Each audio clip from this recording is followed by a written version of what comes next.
Good evening and welcome, one and all, to Pacific414 Pop Talk. I am your host, Mike, and tonight I am joined by Baron Orman Tag, who will be having an open mic night later on his channel.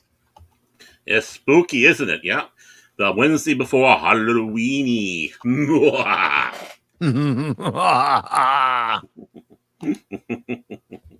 So can't wait, can't wait.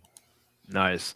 So, tonight, ladies and gentlemen, I have a few stories. Of course, this is going to be a DC heavy episode.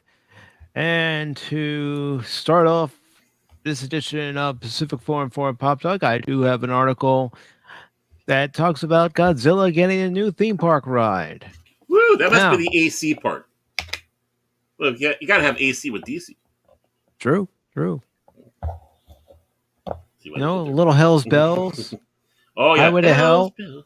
Highway to knocking me out with those American. Yeah. mhm, Good old. Thunderstruck. Oh yeah. Oh. I love me some ACDC. My daughter's got my ACDC shirt, but that's okay. I don't think it can fit in it anymore. And of course, it's been womanly stretched, so I don't think I want it back. Want it back? So Nah. yeah, no. So, the other stories I have lined up tonight in this DC heavy episode, there's actually four DC related stories. Of course, we're going to be talking about Black Adam's box office of 67 million for the opening weekend.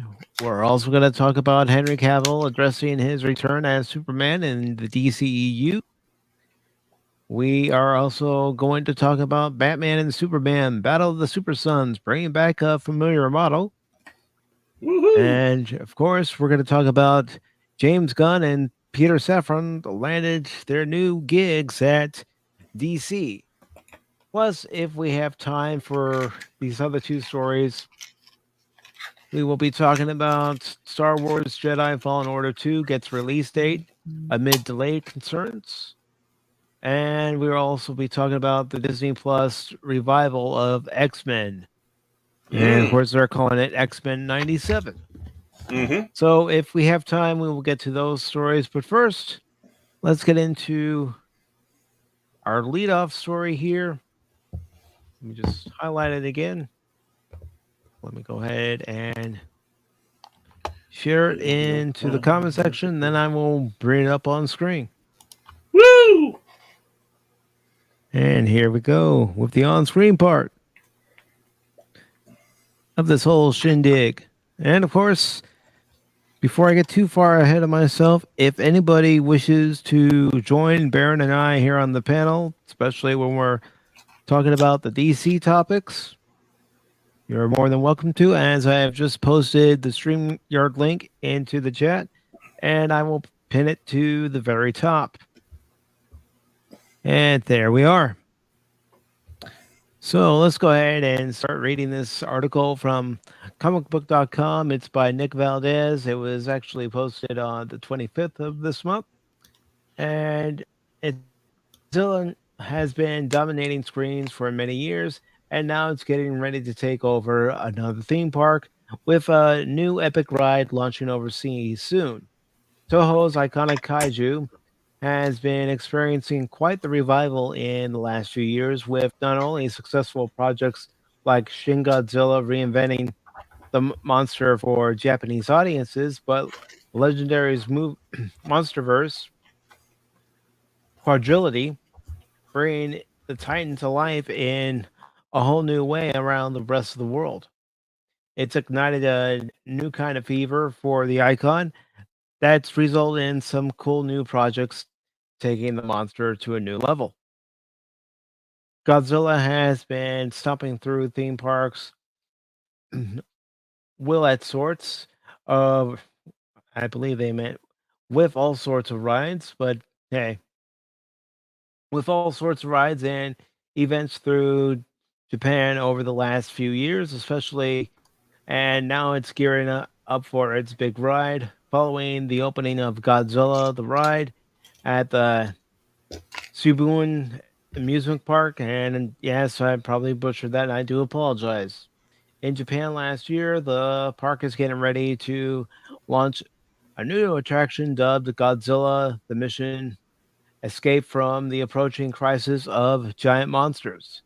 That will serve as a story lead into the main attraction, kicking off on Godzilla Day later this year in Japan.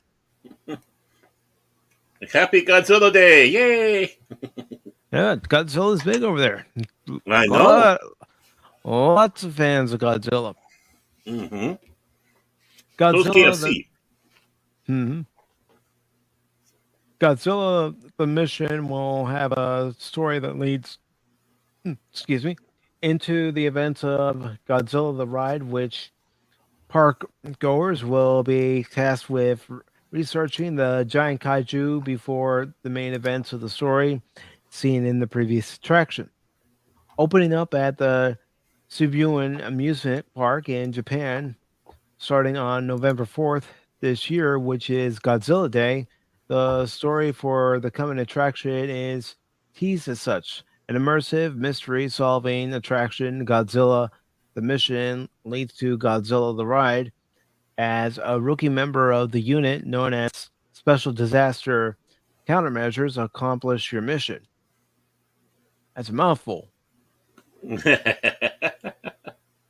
Unfortunately, there is no word on whether or not this ride nor any of the other previous Godzilla attractions will launch somewhere in international territories. So fans outside of Japan will have to look at it from afar. Thankfully, it's not like we're lacking new Godzilla projects through a new TV series for Apple TV Plus and a new film following up the events of Godzilla vs. Kong now in the works. And of course, the question that they ask in this article is would you check out the new Godzilla theme park attraction? Well, yeah, but I don't know if I would necessarily book a plane ticket to Japan right about No, now. no. I mean, obviously, to go there just for the ride. No. And I kind of gotten out of rides. Yeah, I'm I getting mean, to fun to the see. age where Mhm. I'm getting to the age where rides haven't necessarily lost their appeal. I just don't know how easily I can get in and out of them anymore. Mm, yeah. I'm starting to suffer from Meniere's disease, so that helps. Yeah, with the vertigo and all that fun stuff. Yeah. I got enough panic in my life. Yeah, I don't need a kaiju coming after me on a ride. It's like, really? Mm-mm, mm-mm.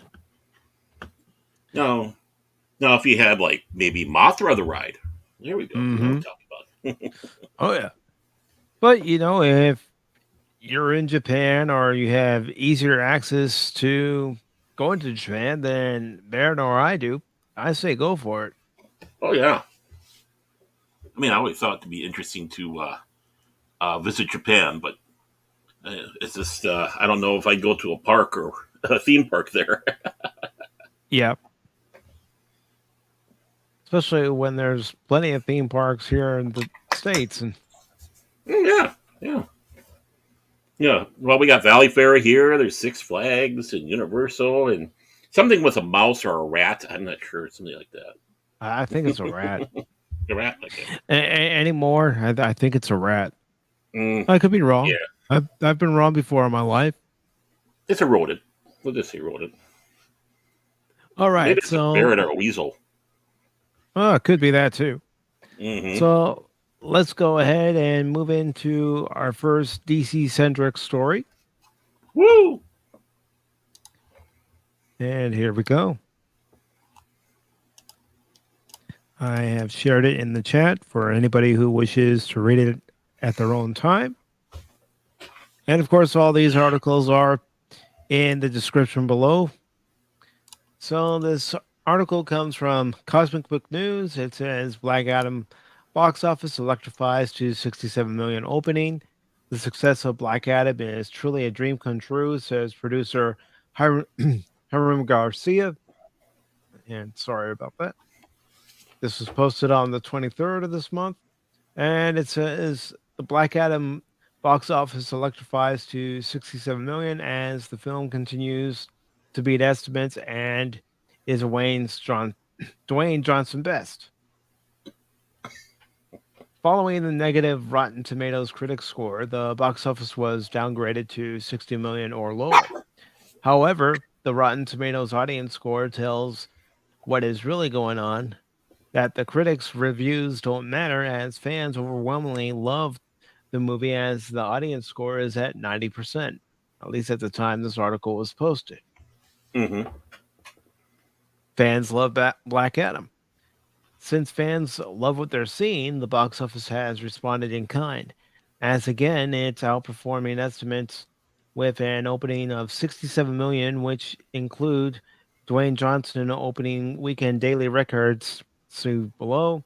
It goes on to say Black Adam also adds another 73 million internationally for a current worldwide gross of 140 million. And I want to emphasize once again at the time that this article was posted. I Mm-hmm. have, excuse me, I haven't looked at the current figures. The 90% Rotten Tomatoes audience score is also the second highest of the DCEU, only beaten out by Zack Snyder's Justice League 4-hour cut of 94%. Mm-hmm. Okay. Mm-hmm. The score is also better than the Batman's 87% and James Gunn's Peacemaker series at 89%. This phenomenal, yeah, can't even speak. This phenomenal 90% audience score for Black Adam is so gratifying for so many reasons. 15 years. Thank you all so much around the world for all the amazing love and support.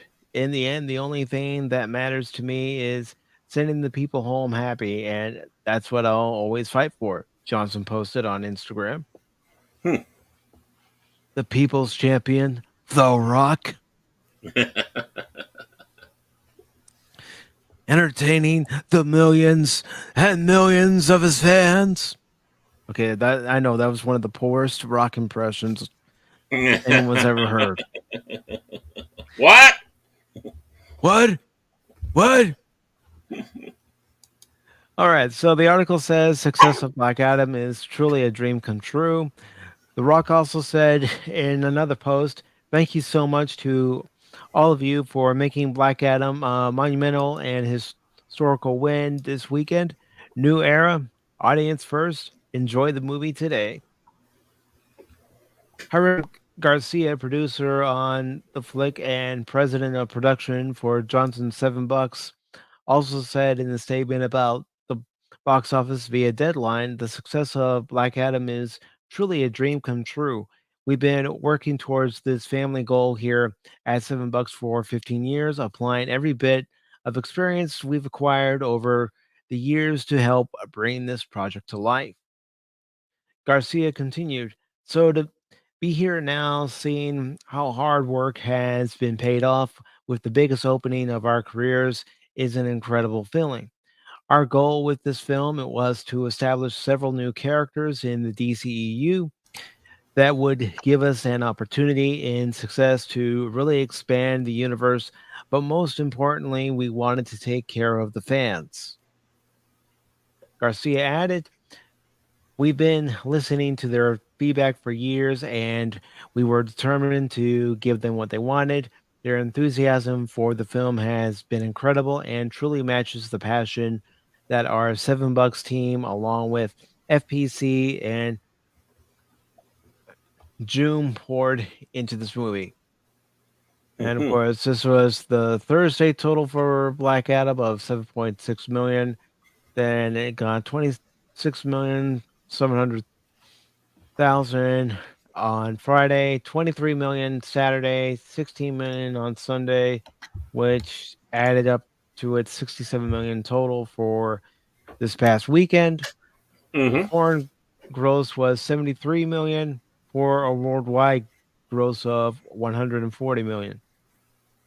Now, as you and I were saying before, Baron, 67 million when you compare it to what other comic book movies have done before Black Adam, Mm-hmm. it's not really something to brag about per se, but if you look at it from the career of Dwayne Johnson since he's been in movies Mm-hmm. 67 million means a lot.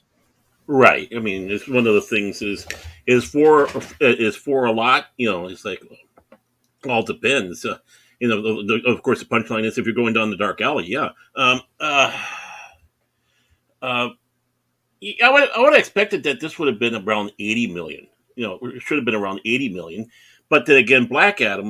Let's be uh, blunt here. It's not as well known a superhero Mm. as a lot of the others. So that pretty good for that. I think you got The Rock that helped boost it up there. So you got Rock fans who aren't necessarily comic book fans that are probably going to see it. Mm-hmm. Yeah, it's. I mean, we'll have to see what happens with the second week. Yep. I think. The second week is going to be the telling week. Of course, if The Rock Mm-hmm. were here, he probably would just look at us and tell us, It doesn't matter what you think. Yeah, I hope it does because I'd like to see it. I had to throw that in there. But before we continue with this conversation, I'm sure our next panelist does want to add his 2 cents in on this and the other articles. But here he is. Anonymous. Anonymous. Anonymous.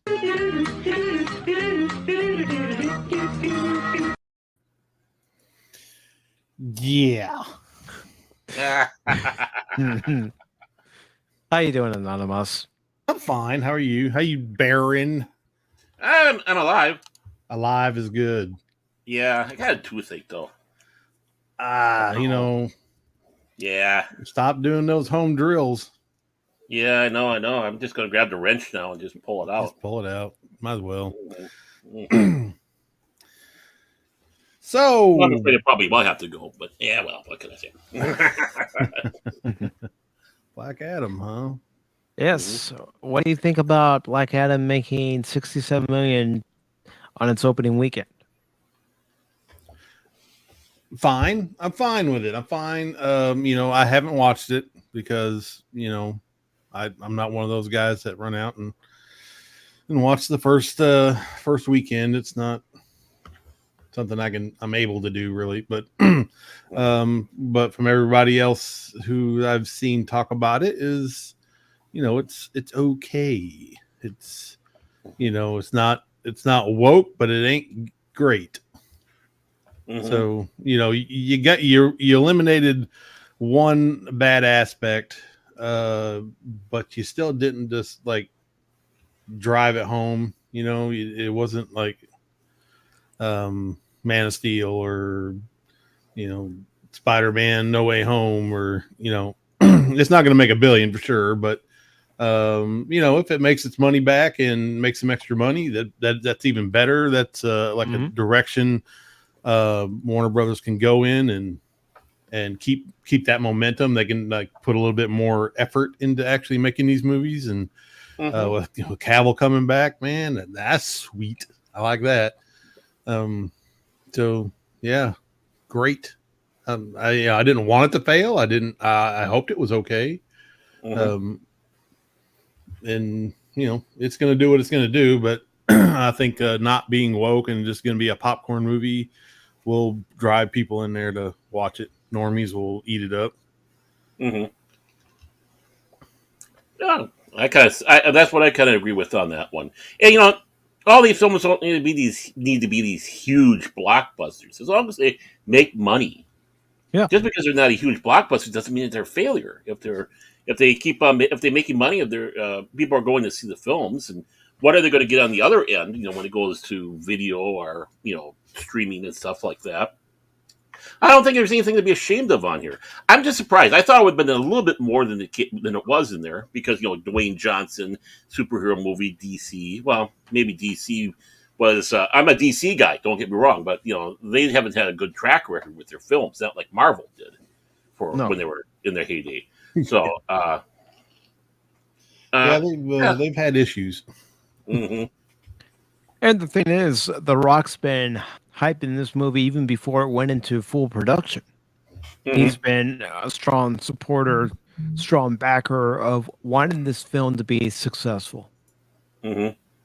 He wanted to be a superhero, and he got his chance here. And let's hope Hmm. it gets, it stays that way. And yeah, I know these two things may not have anything to do with one another, but The Rock was known as the electrifying man in all of entertainment. And what does he have right here? Electricity. Hmm. Yep. You don't think that was on purpose?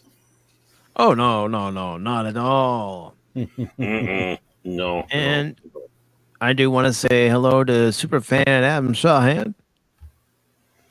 I also want to say hello to Jet Sparks, Hmm. who says I've given my review on Black Adam. And of course, we also have the Pat Wannabe. Hmm. And Pat Wannabe and everybody watching, nobody's ever late. You don't have to be here right at the beginning. The only person that has to be here right at the beginning is the guy flapping his jaw right now. You mean I didn't have to come in right away? Doggone it. I'll remember that next time. Uh, all right. And I like what you said here, Baron. I shall quote the book of Pacific 414. What? What?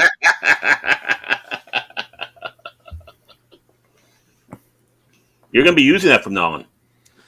I just might. I just might. Pacific 414 says I just whipped your ass. Wait a minute, that's already trademark. Damn it. Just what? What's already trademark? Crap. What? Crap. All right. So, any other thoughts on Adam's opening before we move on to one of our main stories?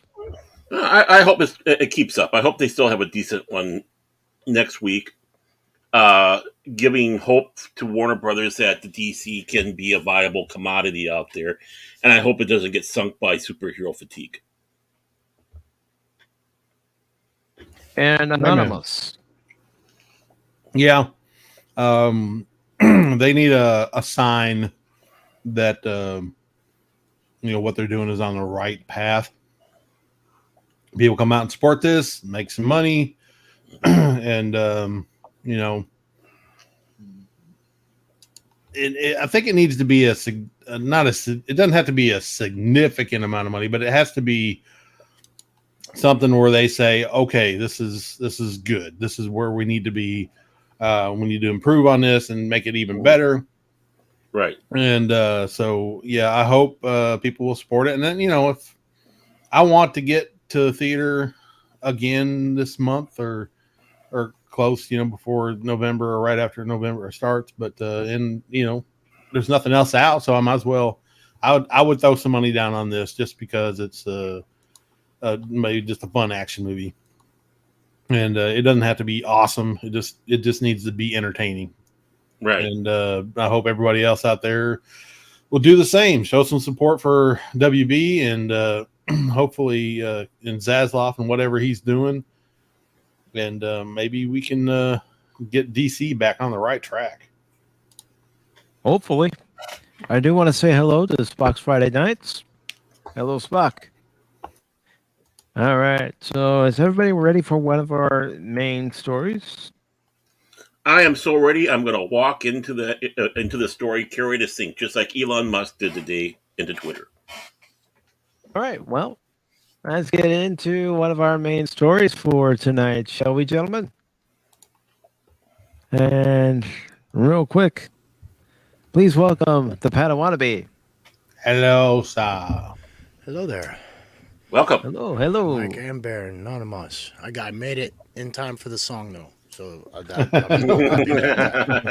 Da, da, da, da, da. time for that. I'm sorry. I don't know if he really hates that song or not when it comes on, but I just tell you that brings me a lot of joy. That a lot of nostalgia there, and I really. So am I here just to amuse I you? enjoy it. Of course, Yeah. we're on YouTube. You got to get your roles straight, man. Well, crap. You are our first monkey to dance for us. Now dance, monkey, dance! Or I'll throw peanuts at you. Dang it! I didn't come to YouTube for this. Stop throwing things at me. I'll throw back. All right. So our next story for this evening comes from Bounty in the Comics, and it's by J.B. Augustine. It was posted on the 24th of this month. It says Batman and Superman, Battle of the Super Sons, brings back the Man of Steel's iconic truth, justice, and the American way model. I'll do the Adam Sisler one. Yeah, give us some steel clap. Thank you for showing us. You go ahead, Mike. I really need to download a soundbite with that. The next time either Barrett or someone else decides to do the seal clap. It would go good. It makes me laugh every time I see that clip because it just makes me remember when my parents showed me how to catch a frisbee and they taught you the alligator clap. So I'm always like, oh God, it's even more cringy in my head. I'm like, Hey, how do I want to be? Frisbee.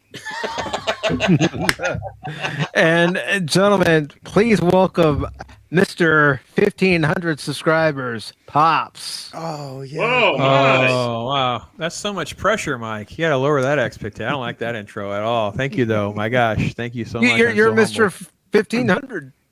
Yeah. feel- it happens. Shout out to you, It brother. I feel Yes, the thank envy you so growing. much. He didn't even set a bar for you. Like he gave you something you already did. Yes, that's true. Keep the expectations low. I like that part of this conversation. That's for sure. So, Well, Pop, We're- did you we're waiting get for yours Chris to community? Did you get your community tab at 169 subs? I don't think you did. I did. oh, well, good for you, my friend. No, I don't know. No, I just didn't even popped on. know. I didn't even know what a community tab was whenever it arrived. I'm like, all right, there's something here now. I don't know what this thing is. So it's like, Yeah. I don't even. Yeah. I just popped on here tonight, and then I got a message on my notifications to say, "Hey, guess what? Advanced features unlocked." And I got the stupid community tab. I was like, "They're just handing this thing out to everybody." Hey, I think it's I cool, don't man. have I'm one. glad you have it here. You make sure you post stuff there. I like it. I'm enjoying it because it does give me some chances to feedback with some folks. So Yeah, I posted something. I pretty much just said what I just said. So You kept it I've clean. used it too. I mean, the other day, the only place I posted about Sunday's Pop Talk was on the community tab, just to try it out. yeah, it's been fun to kind of dabble with it. Some of the polls get some response, some don't. Sometimes I think people are messing with me, so that's been fun. People will vote. There's definitely a movement that likes to see me suffer. Like I put myself out, I'll do this, and they're like, yeah, we want you to do that. I'm like, oh gosh, what have I signed up for? So, I'll be right But back. I saw- I'll go to Pop's channel want you to right watch now this. and play in the community tab for a while there. So I'll be back. all right. but no, I was happy to get the handle. I don't know if they've done handles. I got at Pops as a handle, so that makes it easy to tell people your channel now. You just go, I'm YouTube, and then it's like at Pops. I'm like, that's cool. I'm glad I dibbed it right away. They gave it to me as an option. I didn't. There's no way I thought it would go through, and it did. So that was pretty cool. Awesome. Yeah, But yeah, I saw you talking haven't comic seen books. that. I had to say, Oh yeah, I haven't seen if that feature's available for me yet, but I know they're rolling it out slowly, and I'll see it. So, anyways, Pops. Apparently, in the latest Batman and Superman Battle of the Super Sons, they're bringing back truth, justice, and the American way. yeah. Ironically, I'm doing a review, or at least a breakdown of the Son of Kal-El series that's just now going to end. That's the gay Superman, John Kent stuff. That's where it went away because it starts with, the truth, justice, and stuff went away. The whole Better Tomorrow nonsense. So it's kind of funny that they cancel that series and now this comes back. I'm like, oh, you guys are figuring out that money matters. I'm so proud of you. Yeah. And they'll try to save face the entire time they're doing it. Oh, of course. Oh no, we're not canceling the comic book. We're just going to move him over to another one. And Well, I'm going to do a video on why this series. It has nothing to do with the fact that he's gay. There's about 100 other reasons I could cover on why this comic book stinks. So that's what I'm going to do. I'm going to focus on that because some patron paid for me to have this little DC comic access because I didn't have it. And I made a comment that I only had the Marvel side because when my kids got it for me for Christmas, I didn't have access to do all these DC titles. And somebody just sent me the money to pay for it. I'm like, oh, cool. Okay, fair enough. You guys want me to suffer? I'll be. And I did a poll. Mike, you'd appreciate this. I did the poll, the community tab. Do you want me to do recommendations? Do you want me to do like big historical things? Where do you want me to do like the woke crap and tear it up? And it was like 30%. All the way, it was equal. I'm like, oh my gosh, you guys are terrible to me. You didn't help me at all. Did not help me at all. No, what they're saying there, Pops, is they want you to do it all. I know. Fit that right into my schedule. No problem at all. And if you can bring someone in to suffer with you, even better. Yes. All the better. I love this comic book cover, by the way. So at least they chose a cool one to advertise because Superman 53, it's got a cool cover. I love the salute cover. Yeah. It's pretty awesome. I love the artwork. Yeah. And I do want to say hello to DJ Ronnie G. Oh, hey, DJ. Lorenzo Slezak. And, of course, Leia Rose. Princess Leia Rose. Oh, I got her on for a stream next month. Oh, awesome. Yeah. Can't wait. I got a quick question about this cover. Is the S on the Superman costume that big currently, or is that something the artist made big kind of maybe for this particular number? Just curious. I know some artists have different, ways they depict some characters. So I'm just wondering. It's like, bringing him back, and the S is huge on his chest. So I just didn't know that was his normal thing. This isn't the new issue. That's the tribute of the Truth, Justice, and American Way on that logo cover there. So this is actually an older issue. That's from 1991. Okay. That's why the art looks the way it does. Yeah.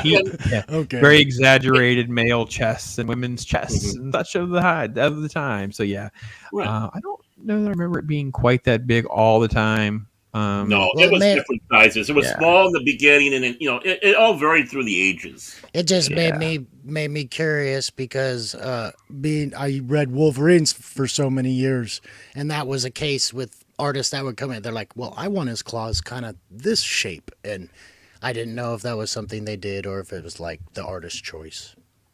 It's a little bit of both. It's back and forth. And during that era, you guys have to make sure I'm accurate. We had at least 4 different Superman titles. There's at least 4, right? I would bet. Because there's Action Adventures, the regular Superman, and then there was another one, and that was the one I can't remember off the top of my head. There was 4. And the reason there's 4 is because during Death of Superman, they had 4 different Supermans. They were each in a different title. Yeah. And then various other comics that he was in, besides anything they could do to sell cameos was a big sell back in the day. Definitely. Was DC the same as Marvel in the fact that they would always do quarterlies and annuals and things like that, or pretty much. DC did something different than like Marvel. They approached it differently. So at DC, a lot of their annuals will be themed. So for instance, I think it's in 93 or 94, they have like Bloodlines. They did the Armageddon 2001. So all the annuals are themed for that year. They do a lot of that kind of stuff. And the old annuals are really, really cool. If you can get some of those cheap to read. Megan over at Noob Reviews found one of these old Superman annuals, and basically it was like an anthology where it had like 12 different little tiny Superman stories in an annual. So it used to be a great way to break in artists and writers and dabble with some ideas and things like that. And that was really how Marvel tried. Marvel really did that as a masterpiece. They would just dabble and experiment all the time with what would work. And that the Frank Miller one, that was... He not? I don't think he was a Batman artist, but he did that Batman versus Superman 4-part series, or the Death of Batman, or whatever it was called. Yes, but before that, that's Dark Knight Returns. That's the famous series that he did. But before that, his first Batman is like on a little tiny title called DC Presents. I want to say it's DC Presents like 24, 27, something like that. I'll look it up real quick. I remember Miller his first. Yeah, I remember him from the Marvel years, like Cable and X-Force and stuff like that. very Well, distinctive before he did all style. that, he was Daredevil. His Daredevil was freaking showstopper. And actually, I got asked about doing some Daredevil stuff because he had that cameo in She-Hulk, and I said, "Here's the greatest place to jump in." I did a spoiler review, detailed dive deep on why Daredevil 168 is one of the best comic books ever. It's a freaking great. Happens to be the first appearance of Elektra, so I had to kind of like give also some suggestions on how to buy it cheap because obviously it's an expensive comic book. But his run is so amazingly good. Like it's like crime novel good. You know what I mean? It's kind of like that. Why Sin City is so good. It's so good. Yeah. I just wanted to apologize again, Mike. I derailed it. I asked Pops a question. Sorry, guys. I'm sorry. I'll go back to Superman. I'm happy to have him back. I'm happy to have we're Truth, Justice, and talking. American Way back. So We're talking comic books right now, and it's a perfectly good question when you saw this cover. yeah, yes. Yeah. I mean, as it goes, it's great to see the back. I mean, that was one of the first signs of virtual signaling wokeness is when they say we're not going to have truth, justice, the American way because the American way is and it's like honestly, this is what's you're talking about two young Jewish men that made this comic back in the day, and what were they looking for? The American way, the American dream, and they created probably one of the greatest icons, and it's all about the American dream. Chuck Dixon had that one article he wrote about, the populist superhero, not a political, but populist. And, Superman truly was. A lot of these superheroes were. And then, of course, the woke came in. It's like, oh, now we got to politicize it. And, I mean, kind of technically, when you put all the superheroes together, like Superman was the woke superhero compared to what Batman was doing. He's like, no, we need to pay attention to these things and these people. And it was not called woke. It was being aware, Yeah, well, there's a big difference between woke and aware. I mean, it's a huge difference between that. Right. And as it goes, that Batman always said he was the detective, Superman was the cop on the street. And who's the one that gets noticed the most, and who's got to be a certain way compared to the other one, and that's Superman. He's look at him. He's a red, white, and blue superhero going out there, and it's not hard to miss him. So when you take that model away, that was all about, and if you really wanted to go to a left-leaning superhero, that was Green Arrow. He was intended to be a left-leaning superhero. An environmentalist, yeah. Mm-hmm. Exactly. So, I mean, yeah, you had elements of that brought in there, but the thing is, it wasn't overpowering wokeness. It was just different views, which made these characters a lot more entertaining than what we have today. Where it's like, this is the way you're going to have to think about it. If you don't like it, we're tough. We don't want you to be readers. Well, who sits back and says that? Only morons. Well, Spock has a good point because Superman would protect anyone. That's kind of how they justified it. But the entire premise was the transfer of the American principles of defending freedom and bringing justice to those that are being oppressed, and of course standing up for truth. And just to give everybody some context, I only pulled it up on my phone because I don't want to take up too much time. But they thumbed their nose right at fans right away. So this is the cover for that Kal-El book. Mm-hmm. It's like the homage to the original Superman cover. Mm-hmm. And the title of the issue is it takes forever to load. It literally is the new one. Here, I'll make it a little bit bigger. So it says truth, justice, and a better world. Mm-hmm. Like they're just thumbing their nose at you right from the get-go. They didn't forget about all the wokeness, forget about all the other sexuality. No, just right out of the gate, they were changing everything. Yeah. Yeah, and the thing is Superman was an American superhero. That's why it's the American way. Sure. I mean, as things go along. I mean, you had, obviously other nations started getting theirs, like Captain Britain, Marvel Man, which became Miracle Man. Of course, let's look at good old Judge Dredd, which I wouldn't exactly 2000 AD. Yeah. Yep, and all the stuff that was in 2000 AD. So, I mean, Superman is an American icon. Yeah, he'll fight for everybody. But he is, first and foremost, this is his homeland. He is an immigrant here, a refugee from a dead world, which there's nothing wrong with refugees. The thing is he became an American. He's 100% an American superhero and an icon. There's nothing wrong with truth, justice, and the American way. That is what he's fighting for. And then, of course, like Spock said, he'll go out and he'll defend other people. I mean, back in the Warriors, I mean, they're involved in the war in one fashion or another. So Yeah, that was.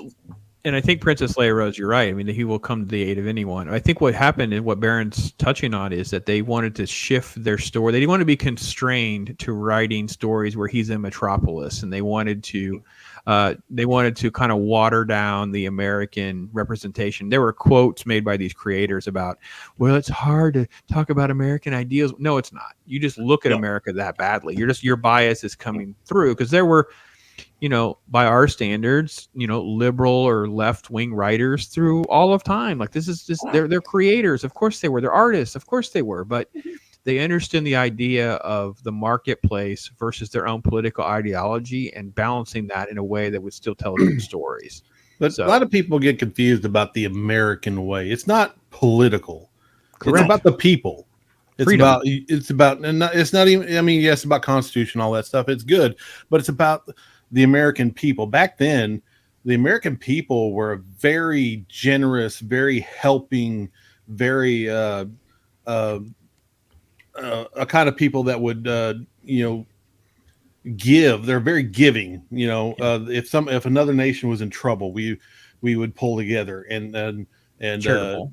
Charitable. Our charity, our go to defend another country or a people that are being downtrodden or whatever. I mean, that was the American way. We helped people. We were the helpers of the world. Yes, we weren't perfect. I'm not saying that, but and as a people ourselves, we help each other. The churches helped the poor. We opened missions and had missionaries go to other countries, and soup lines and stuff when things got bad economically for the rest of us, and we'd help our neighbors. When the elderly, that's just how we were back then, as a whole. So I like to think that's the idea of the American way that he represented. He was always there to help. And there always has been a place. These are American companies, right? So Marvel and DC have had their hands in outright propaganda and trying to promote, because they're rooted here. There are companies, so it's not a stretch to see them, doing that. Especially when you go further back, you start going back during wartime, even other times. Obviously the classic Captain America versus Adolf cover, things like that, so on point. But I think this was entirely agenda driven. I'm going to do a video on this and kind of touch on that a little bit, because it's very clear. Because there's literally like conversations, literally in the middle of a fight scene, they start talking about climate change. Like, things like that are so absurd, because you're talking about Superman. You're talking about a character that could literally thicken the ice in the poles if they truly believed all this, or they truly could change climate. They literally have the ability as a superhuman being, and yet you're talking about it as though it's like something that doesn't get attention. Like, if you really truly believe what you're writing, this conversation is so stupid, it makes no sense that it's even here. So the whole series was like that. So I'm happy to see that they're reversing course. DC's, trust me, just what little bit I know about modern comics from DC, because I really just know it's bad. It's even worse than I thought it was. Like, it's just crazy bad. Such a waste of time, energy, and money. I'm just shocked. It's kind of like that cartoon where they have the girl, whatever, is about to go over the waterfalls. And you have Robin out there, and then holding on to Robin is Batman, and holding on to Batman is Superman. And someone's going, Superman ought to get kicked in the balls for this, because is he going to be able to go over there, fly, and take care? And that's the attitude. No idea at all. Yeah, they're vandalizing these characters for their religion, their new religion, and they don't care about the lore, the characters. They're just a vehicle to push their message, their agenda, their ideology, their new religion on everybody else, and try to sway Mm-hmm. and they're doing it in the dumbest way possible. It's just, well, no, it's not. This isn't for us. This isn't for the older generation who already made up our minds. We know what they're doing. We know what their ideology is and where the roots are. It's for the kids, the high school kids, the but college it's not kids. for the kids. They put the comic book I'm talking about says PG-13 and up. They cuss in it. They censor the cussing out. This is a new thing in modern comics that we didn't have. Is I'm not saying they weren't like a curse word that they would they had the little censored symbols or whatever right when we were growing up. But this is like they would regularly talk about this and they just use profanity and talk badly to one another. And it's so commonplace, it's off-putting to me. Like I'm going to do I actually doing a comic book show at 6 a.m. Eastern time in a few hours with Gray from Japan, and he was covering Amazing Spider-Man, the new Amazing Spider-Man.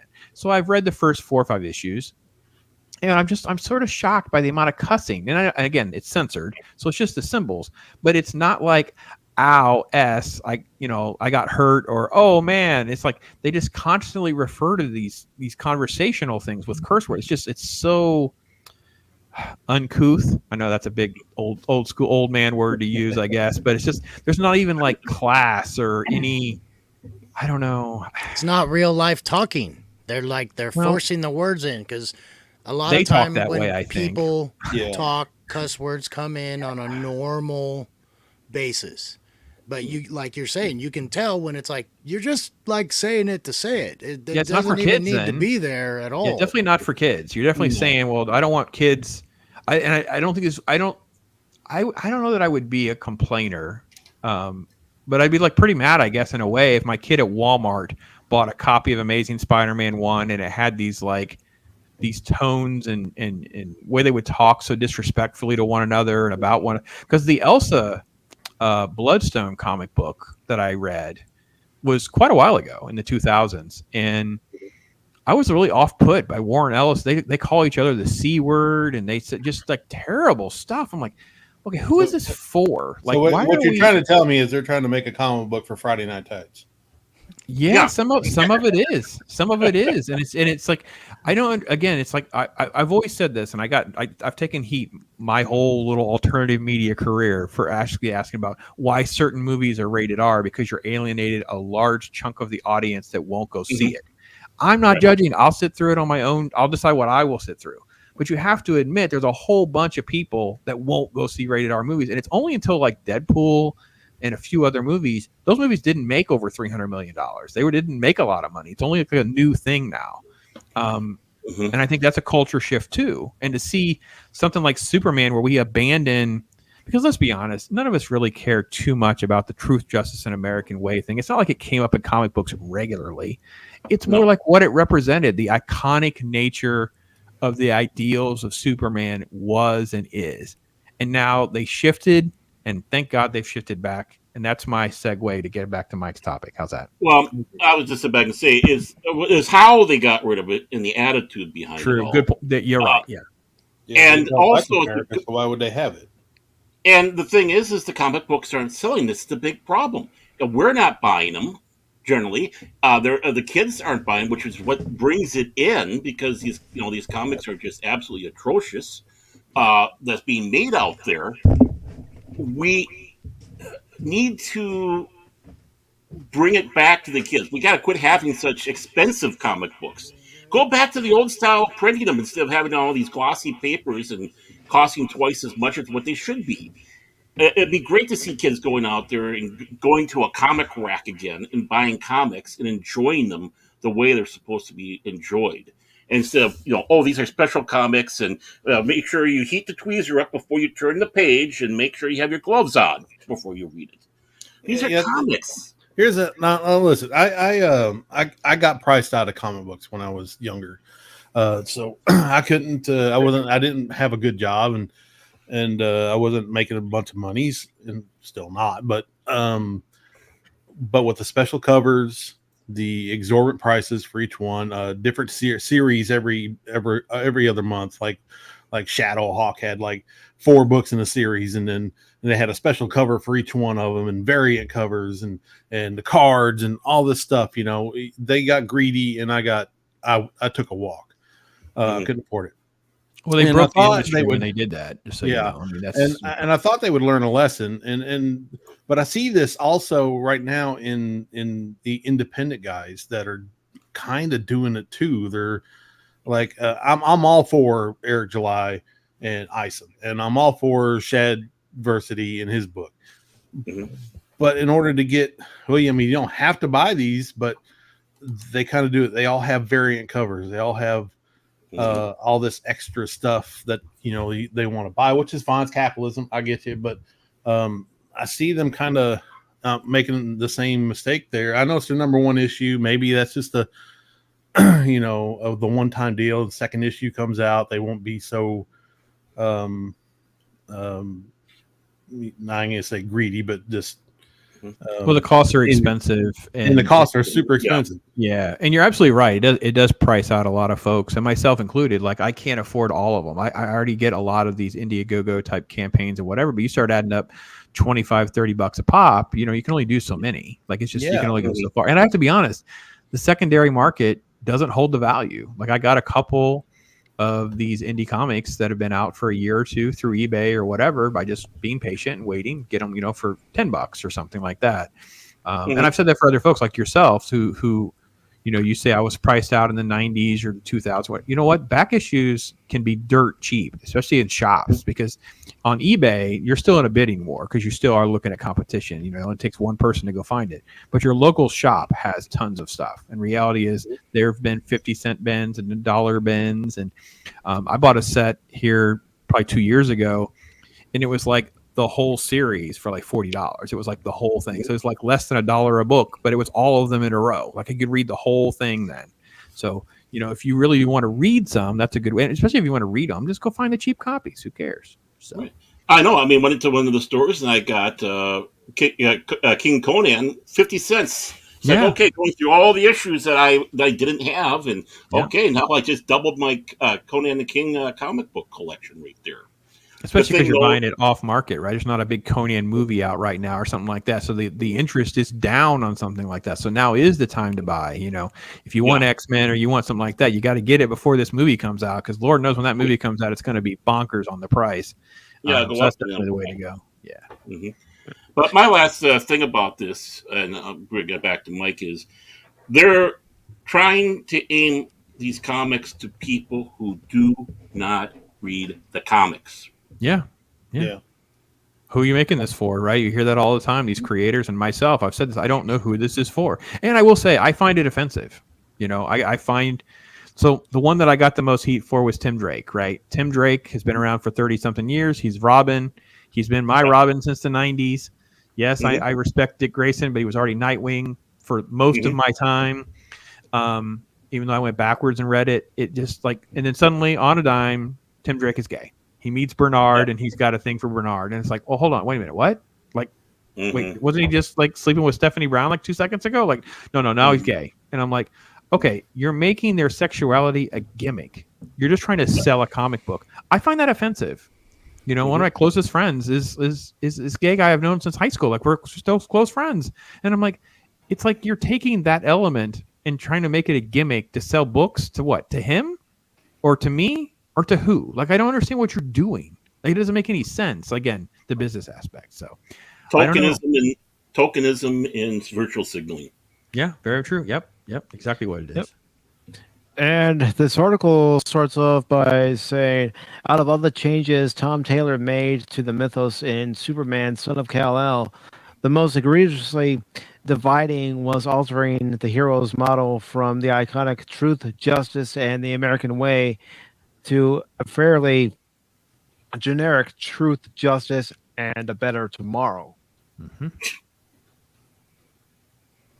This new slogan proved to be so badly revolting to a number of well-established DC creatives that one of them, colorist Gabe, and I'll probably mispronounce... It's El Taib. Okay, El Taib. Thank you, Pops. Appreciate the assist. Yeah, I know who Gabe is. Abruptly quit the company a year ago and expressed his displeasure openly on the way out. Well, fear not. Sorry, I got to do that over again because the way I was doing it before, it wouldn't serve it justice. So, well, fear not, good citizens. Gotta have fun, right? That's right. No. There's a sign that the pendulum is swinging back in favor of the old school fans who preferred Superman and his catchphrase the way they were. Yes, thank you. Just leave it alone. If it's not broke, no need Look to at George. Look at George Yeah. Reeves. Yeah. fix it. I It's mean, tragic what happened to him. Mm-hmm. It is. But I mean- you're killing me. Godzillionaire is killing me. Oh my god. But if that was good for all those generations, all those decades, even That's when freaking they great. shifted and redid everything in the 80s, it was still good then. Why is it all of a sudden outdated if it's lasted that long?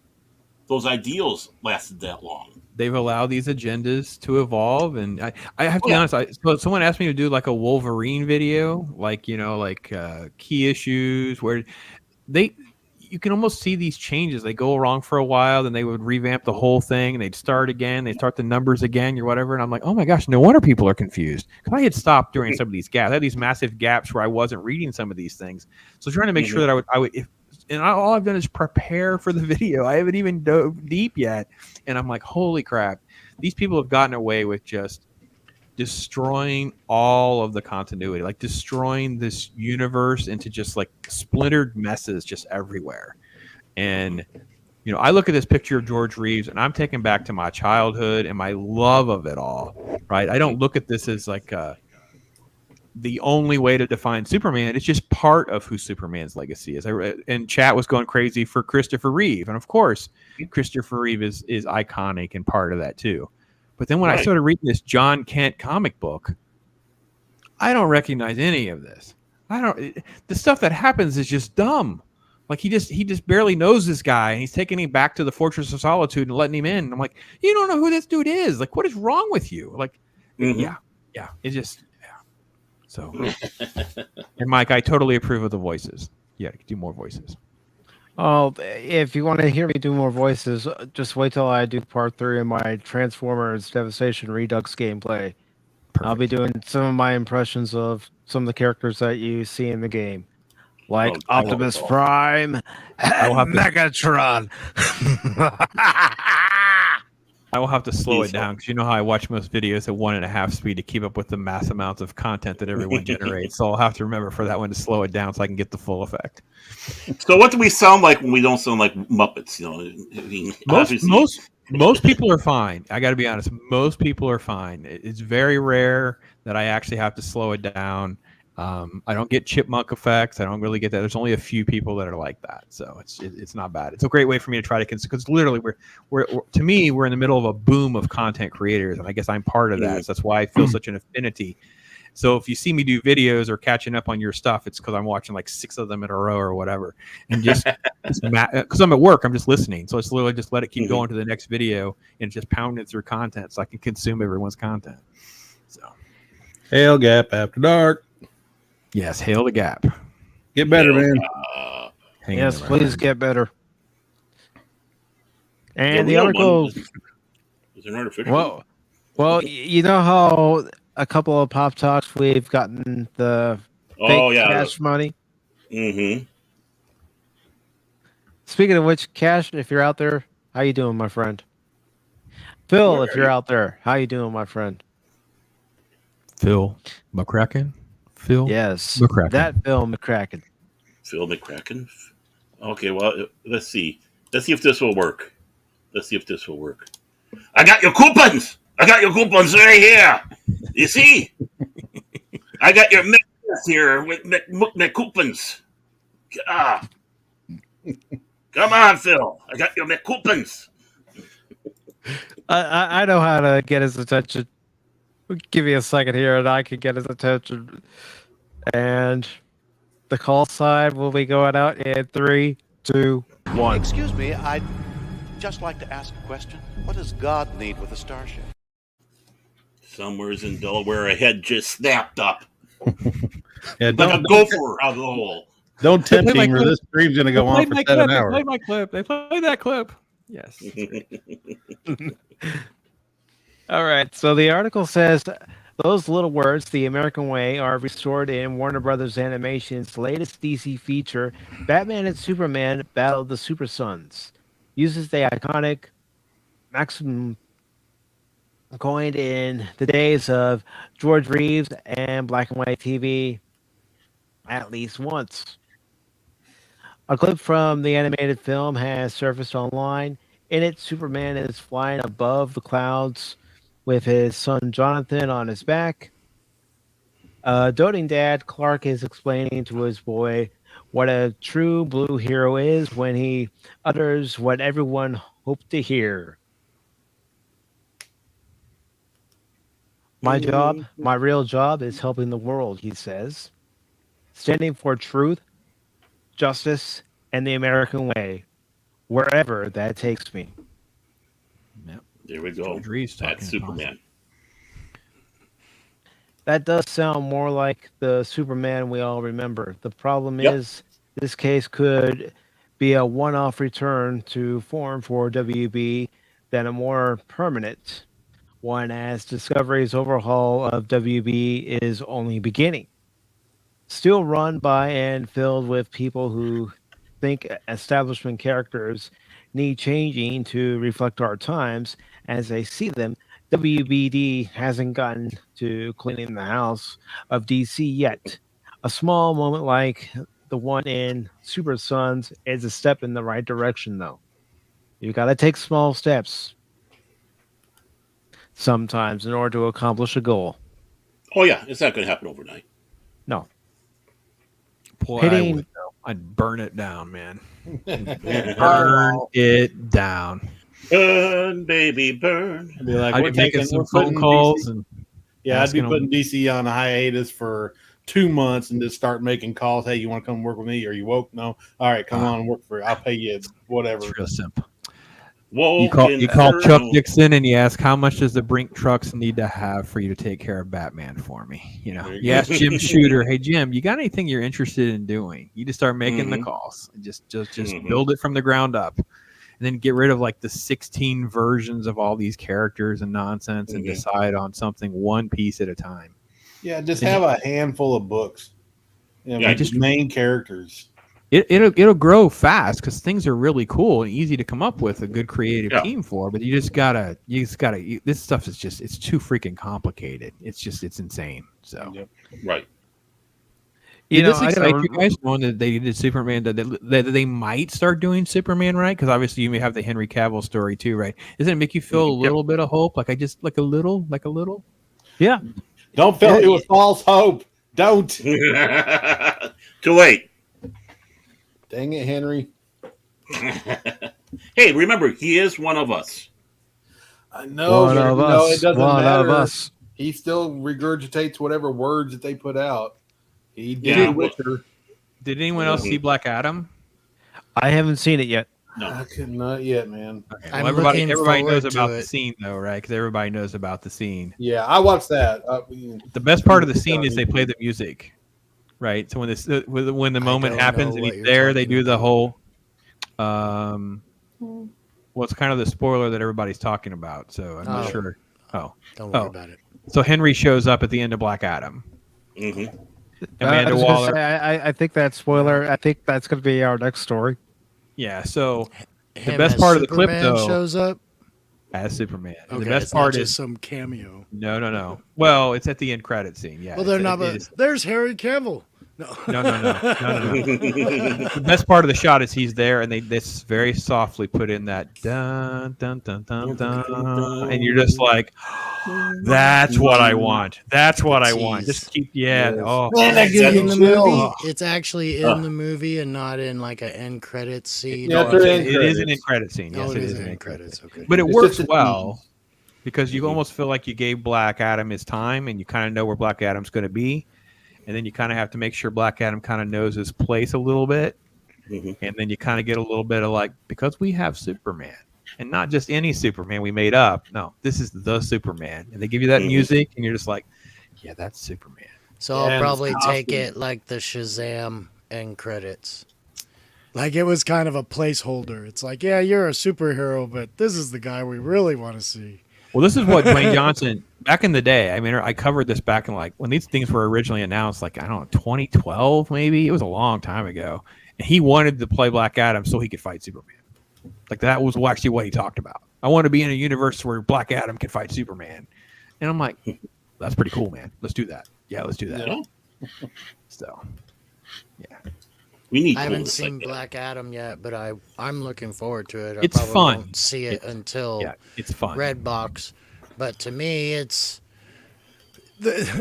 if the fans like it, that's something I'm gonna want to watch. I mean, I only held so much regard for critics' opinions my whole life. You know, I mean, they have their opinions. They might give me an honest opinion about a movie, Oscar-worthy type of movie. But for movies that I want to watch, they're probably not going to be the people I'm going to listen to, you know. But it's your age and all that stuff that goes. Do I like it more than they do? But I'm just hearing Black Adam seems like a superhero movie. No, nothing pushed into it. Nope. You know, it's clean of all that. So I'm looking forward to kind of, hey, let's see something we've been kind of hoping we would have seen. You know, let's see the big people do the big fights.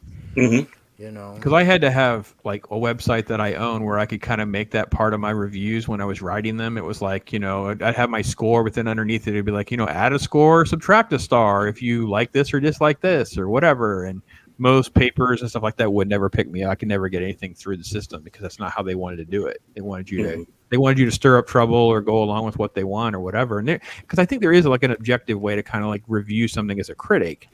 But the problem is now it's like they're so biased with how they see things. They like the agenda and they like this kind of stuff, but it clouds their judgment very, very much so.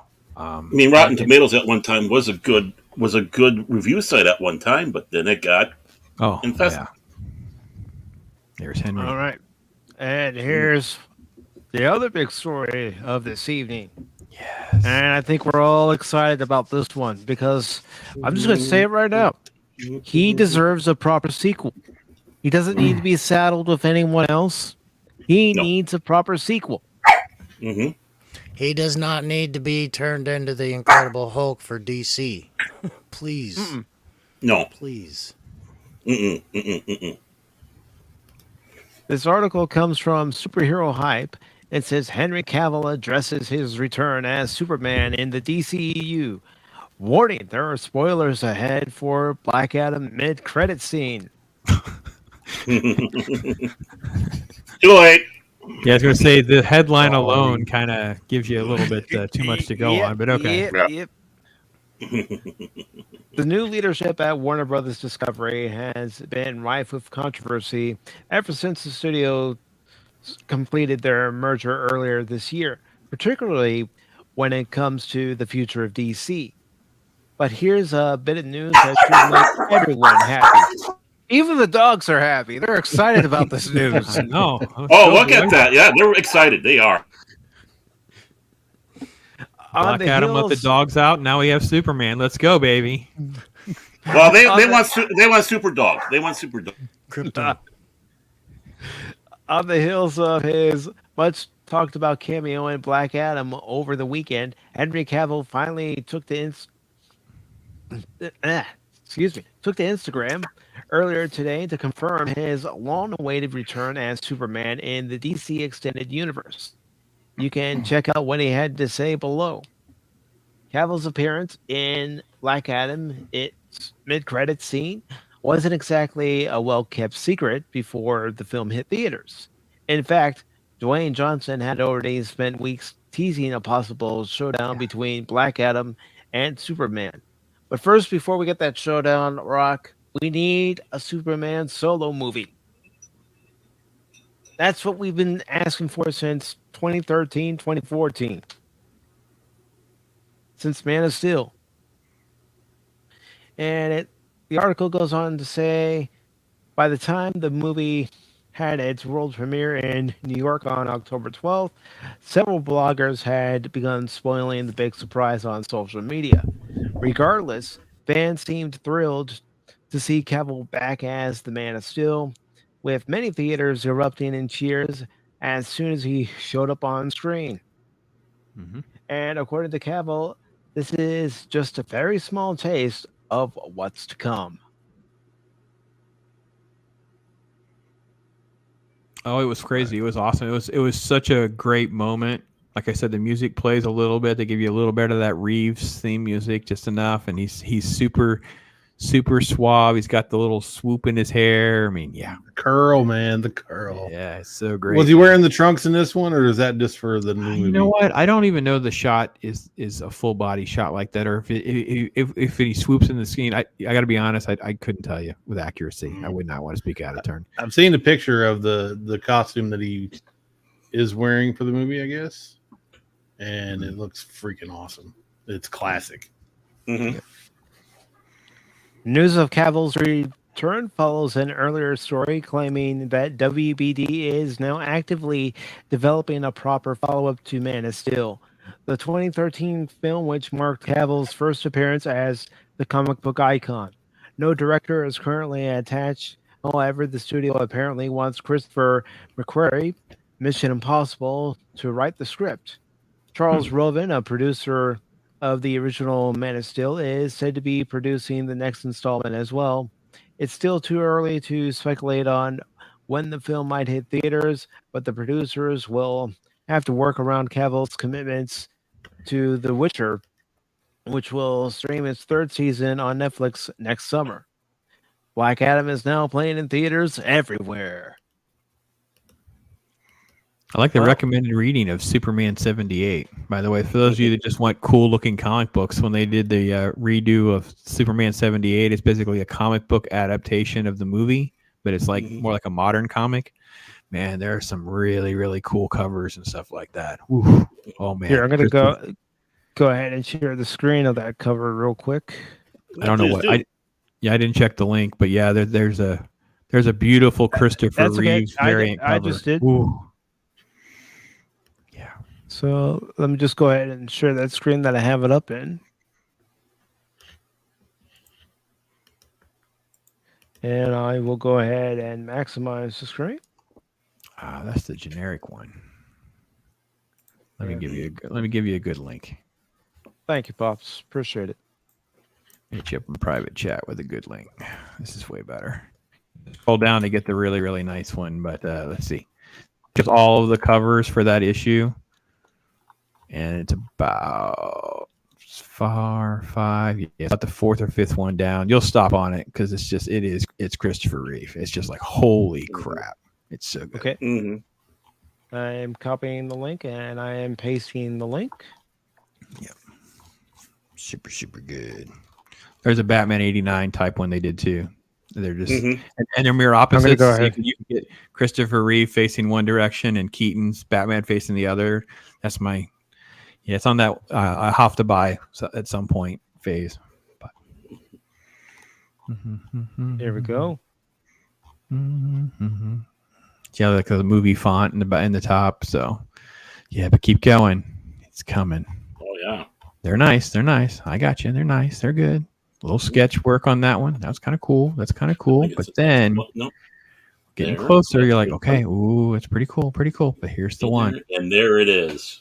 Oh yeah, baby. Look at the boots. Look at how the cape and the boots. The cape, wow, isn't that hot? And there's a virgin cover, so you don't even have to get the one that has the logo and stuff on it. It's just all the sky and stuff. And then you can get the Batman one, which is the opposite. So the Batman 89 faces the opposite, like they're facing each other. Oh my gosh, they're beautiful. Beautiful. Oh, man. This is artwork right here. Isn't that amazing? It's freaking amazing. Love that variant cover. Oh, a lot better than that Californiization or whatever the hell they called that garbage. Yeah, that Berkeley art nonsense. Yeah, I know. Yeah. Oh, God, I hated that. And I will say, though, they are really good at that gimmick. Because even the inside art on that comic book is not very good, in my opinion, compared to the cover. And you can see people who actually review comics. You'll find that a lot where they'll look, you'll see a cool cover, then you see the interior art, and you're like, "Holy cow, it's 2 different worlds." I'm like, "Yeah, that's what they do." Modern comics, man. Yeah. Well, I have to admit, even when I was buying them, there would be the occasional cover artist. You know, they'd bring somebody in just so they'd get a chance to draw that character. Or Sure. they might even do a guest artist for a couple or 4 pages. And that's kind of when I started getting out of the comic collecting, because a few of the books got new artists and new writers, and it was just like, I don't even want to read these anymore. I don't even like looking at them. There's no point, compared to what they were doing with other comics at the time. And like you were saying, sometimes it's tough to keep up even with one title. Yeah. I read X-Men, and X-Men's probably one of the most vast things, other than the whole Avengers crew and the whole Justice League kind of thing. So yeah, it's tough to keep up. You get half a dozen titles, you get half a dozen, like the quarterlies, the annuals, guest artists, one-shots, 4-parters, just even back then when they weren't as expensive, it was still, I was spending $20 to $30 just on X titles. Well, there were 4 or 5. There were 4 or 5 a month, so you easily could spend that. And then they would have specials where they would do them like twice a month and stuff like that. So yeah, it's a lot now. Like I said, back issues can be your friend. You got to wait a little longer. Yeah, they had the sidewalk sales was always where I took my advantage on the. And you get graphic novels, the right? old stuff. Yeah, graphic novels where it's like the hardback versions collect 6 issues and probably a little extra stuff, and you can find that stuff on shows and it's like $5 or $10 and stuff like that. So I look into those a lot more now, but I have to admit, when I was collecting the individual issues, it was kind of like how people will do digital or hard media now. It's like, nope, I want all the issues. Yeah, I know that's 24 different comics, but I'll find them. I can find them. Well, I've already read it. I'm going to do my review, and then I will either sell it or give this away. And kind of just rinse it, just send it back into the system. You know what I mean? It's not like a long-term keep. It's pretty rare that things stay in the long-term keep. I find one that is, and then, all right, well, let's hang on to that one then. So, but this news stopped everything, didn't it? This news was like a big deal. Like, poor Marvel's out there trying to go, watch our Ant-Man trailer. Oh, by the way, Guardians of the Galaxy. And we're all like, hey, yeah, by the way, over at DC, James Gunn and Peter Safran's going to run everything. And we're all like, Henry Cavill, and no one's paying attention to Marvel. Like, Marvel died in a day this week. It was just over. No one's paying attention to anything that they're talking about. It's beautiful. As soon as I heard about it, I actually took a story I was going to do for tonight. I took it out of the lineup. It's like, nope.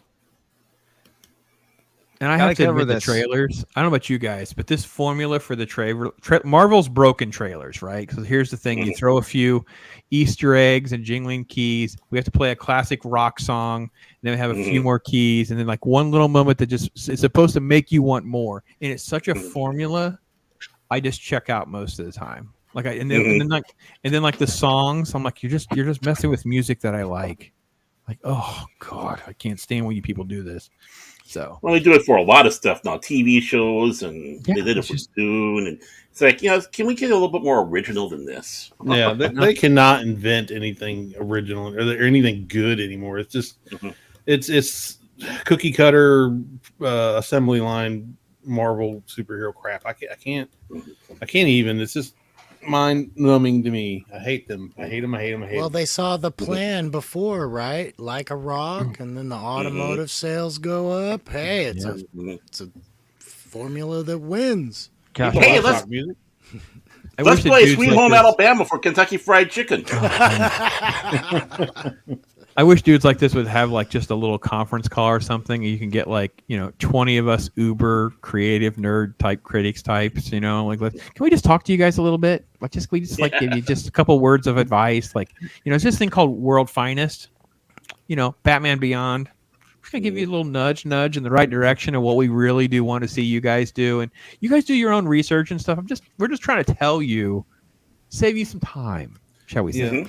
Yeah. Read Save this. your money on research and just talk Read to this. YouTubers. Yeah. Read Yeah. this one. I bet you could only get like there's probably about 15 or 20 of us that have been reading these things for our whole lives, and we could probably just come to a consensus of a few things. Like read this and look at that, look at this, and yeah, we'll see. Yeah, because we want good stuff. Yeah. They're Porlios in the house. Good They're job, Porio. man. He's Steve, my gonna, pro. Oh, he's gonna drool on all over me.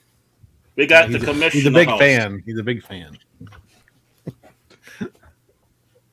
Good to see you, Brian. Yeah, man. Hey, All right. So this article from Deadline says how James Gunn and Peter Safran landed top spots at DC Studios. This is by Anthony D. Alessandro. And it says, finally, Warner Brothers Discovery boss David Zaslav has a new head of DC Studios, and it's not one, but two. Guardians of the Galaxy and Suicide Squad filmmaker James Gunn and DC Films producer Peter Safran.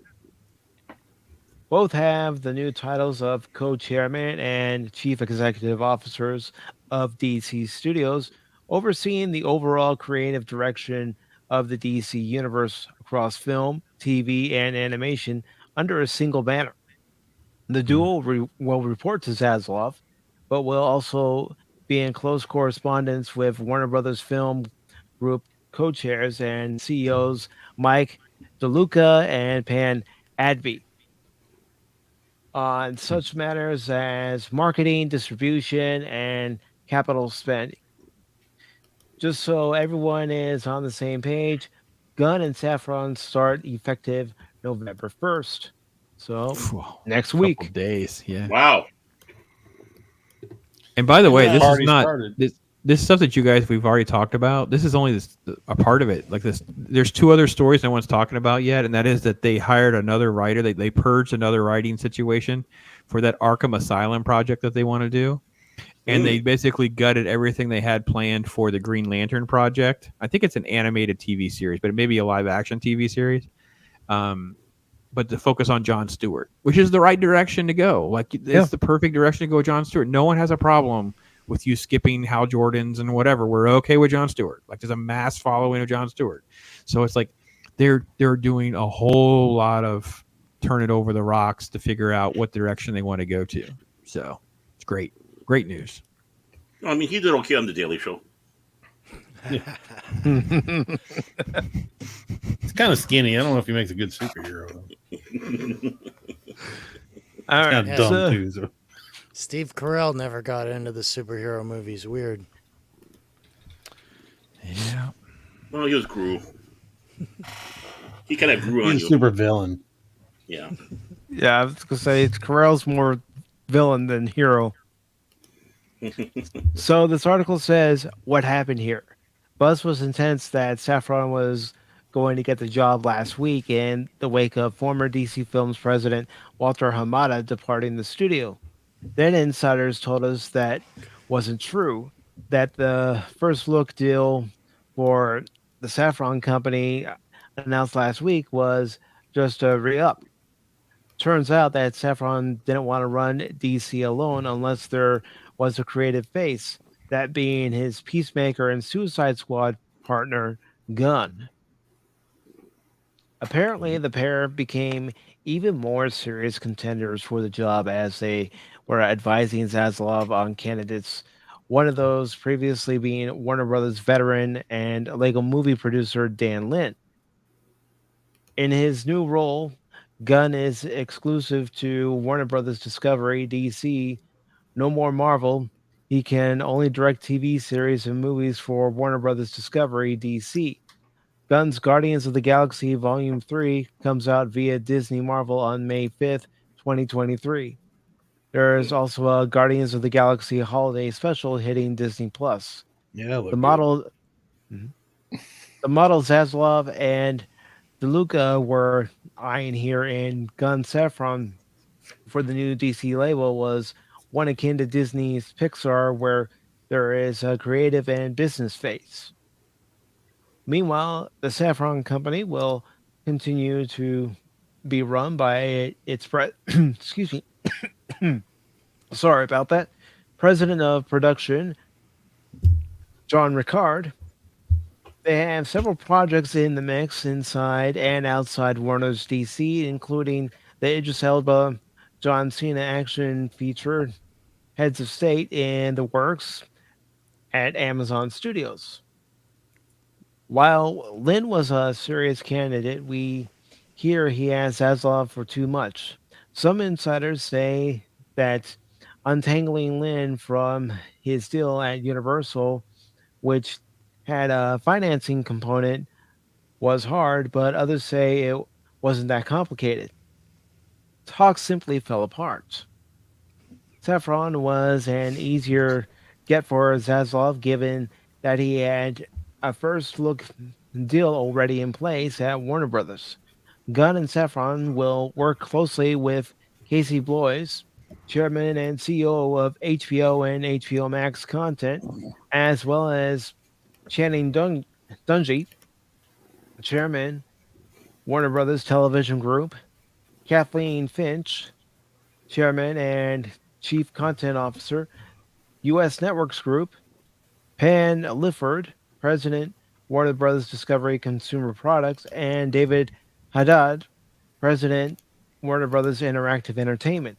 Zaslav is still looking for a new head of Warner Brothers Animation, the third feature bucket alongside Warner Brothers Motion Pictures and DC that he outlined when taking on the new conglomerate.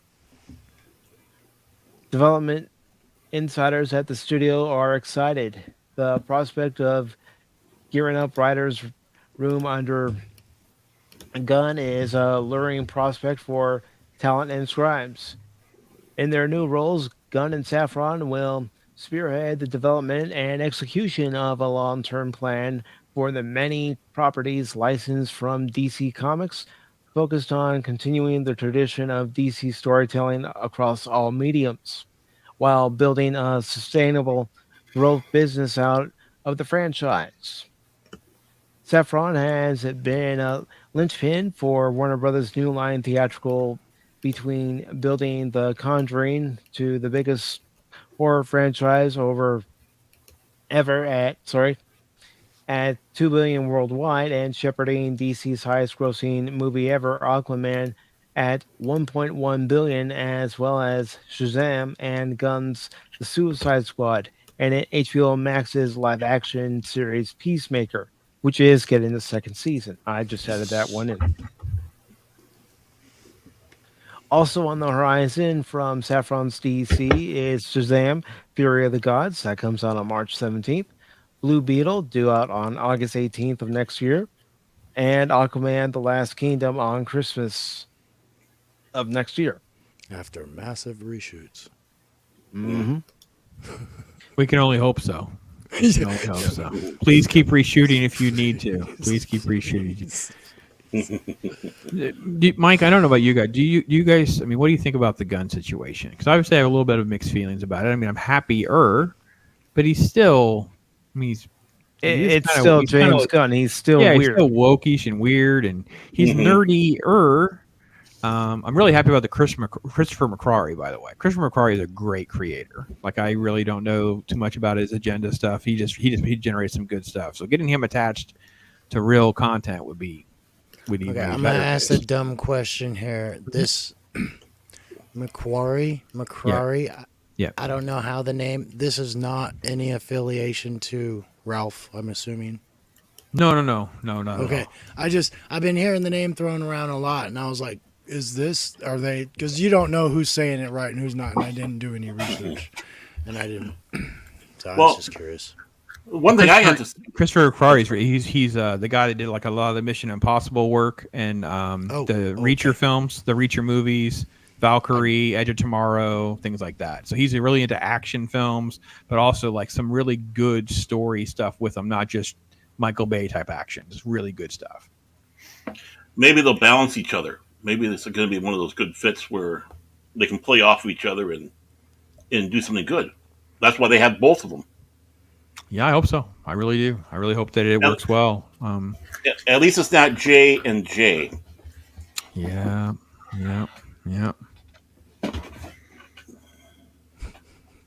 Oh, He's that'd be a lot of fun, DJ Ronnie G. Blow it up, baby. Blow it up. That kind of made me chuckle when Mike mentioned, I don't remember the exact people he was talking about, but when he said that Talks just kind of fell apart with Paramount. It's like, you think? Kind of losing money and they get bought out. They didn't get bought out, but I guess they're supposed to be merging. Is it HBO that is there's a couple of times the deals keep following through, so I'm not sure what they're asking for. So, yeah. Guaranteed money, and nobody can guarantee the money right now. Someone's going to just buy them. They're not going to last much longer. And it probably won't happen. I did get a little excited with this James Gunn stuff because it's like, oh, if he's actually coming back, could I think it'd be a kick in the pants to see him direct an episode or two of Peacemaker. That's probably way out in the weeds as far. I think he actually did direct some of the episodes of Peacemaker this past the first season. one, but I'm wondering then if this next one, because of what everything that has gone on, and we'll have to see if the ego, like you were mentioning, can the two of them get along? We'll just will somebody not be able to deal with the other, or will it be like, no, this is mine, not your, we'll just, if they've already been working together. Work together. Yeah. If they can continue to work together. Yeah. Well, my thing was be able to balance out each other so one doesn't get more carried away than the other. And maybe that's why they've been, this is like Gunn is a little out there. He does need some checks and balances because he will take it a little too far for a general public, in my opinion. But maybe this is his guy. I don't know. Maybe this is his way that he stays that way. Can keep pumping out good stuff. Look at Marvel right now. Marvel isn't anywhere near what it used to be. Get what you pay for, folks. Get what you pay for. These writers have no credentials at all. Like Rick and Morty is not the same thing as writing a superhero show under the Marvel banner. No. Really sorry, guys. It's just they're buying crap. They're going to get crap. That's what you get. Get what you pay for. Well, who is it? Buy an activist. Yeah. Well, who is it when they say that they go out there and they're being irreverent to it? And it's like, no, you have to have a reverence to what you're doing here. I think they're saying about that. They brag about not reading or watching the source material, Baron. Right. I know. That's what the writers and producers of The Witcher were doing recently.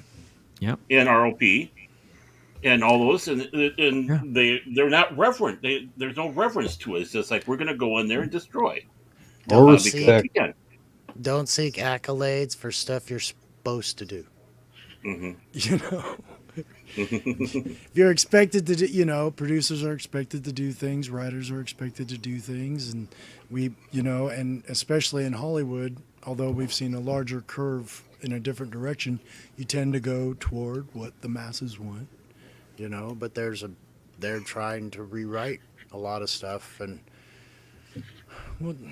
they'll learn. They're gonna learn, and they're gonna learn this lesson, and then in another 25 years we're going to be going, God, why can't they step outside the box every once in a while? Well, I'm sure there's going to be a lot that's going to go the G4 way here soon. Yeah, money matters. Money matters, and job. Again, is this the no? But it's hope. Like you see a little bit of things here and there. You see, you've seen things with the Maverick thing had to be an eye opener. The Spider-Man thing definitely was an eye opener, right? Because they tried to reshoot and rechange all of Doctor Strange, thinking that they had a clue, and all they did was just make it worse. And again, Marvel doing this on the cheap. It will only last so long. At some point, pieces will start to fall apart and people will start to lose jobs. You just won't get the jobs. What have we always gone for as consumers? Rewatchability, re-listenability. Yeah. And these are pop songs coming out. Yeah, it's great for that month, but after that, I may not listen to it or watch it again for 5 or 10 years. You get halfway through it and you're like, what was I thinking, man? I've told people with She-Hulk, you can watch the first episode and then pick it up again, like at 7, 8, or 9, whenever Daredevil shows up, and that's it. You literally can watch like 35 to 40 minutes of it, and not the 4 hours or whatever. Well, it's pathetic. In particular, I have a problem with the first. The origin of She-Hulk. No, her being so rude and over the top, like, I don't care what you say, I'm doing this, and she's like blatantly trying to hurt him and discredit him, and it's like, this is over the top. I do stuff better than you. Mm-hmm. And it was just, but after that, I'm rewatching it a couple times. It's like, okay, I get it. I see it. And the whole time I watched that whole series, I kind of was like in a similar spot how the women's movement has kind of gone. You can go for all that stuff you want, but you're going to get smacked like we got smacked.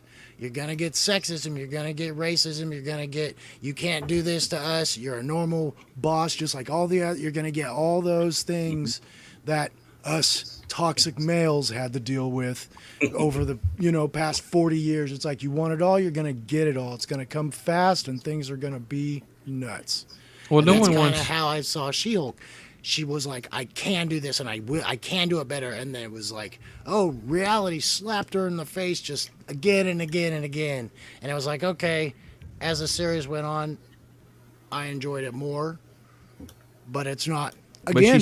But she still was a arrogant, smug, narcissistic character that never evolved. And then she basically become a drunk slut. And they said they called her that in the show. Like, I'm like, I don't even have to call her that and feel guilty now because you guys did it in the show. And I'm like, well, she's the one you see on the app and you swipe right and then you go out on a date and you go, oh my God, what did I do? And Leia Rose throwing out the Neymar and name only character. By the way, he's Mexican. Because we're too dumb to not confuse Namor with Aquaman. That is their words, not mine. And to say this for She-Hulk, when I saw series where a man was that way, it didn't make me happy. It's like, you're being sadistic, you're being mean on purpose, you're doing these things that never turned me on. It doesn't matter if woman, man, anywhere in between, it's the give me a story, don't make me hate the character. Even the villains they put in movies, we hate them in a better way than I disliked her, because it turned into, this is a person I wouldn't converse with or be embarrassed if they did these things around me, in public. And it was just like, I can't relate to you on that aspect. Even if you're a fictional character, it's like, you're too mean for me even to watch. I don't want to watch people being blatantly mean. It's like, it's not bullying, but it's, it's like, how dare you do this to me? And you slap somebody in the face and they're like, I just asked you to move your car. Yeah, it's just. I took a little bit of heat because I didn't crap on episode 1 of She-Hulk enough for some people's liking, and I'm like, well, wait, I got to give them a chance to decide if they're going to change the character. Yes, I agree. And she's a witch on wheels, a narcissist. I hate her as a character.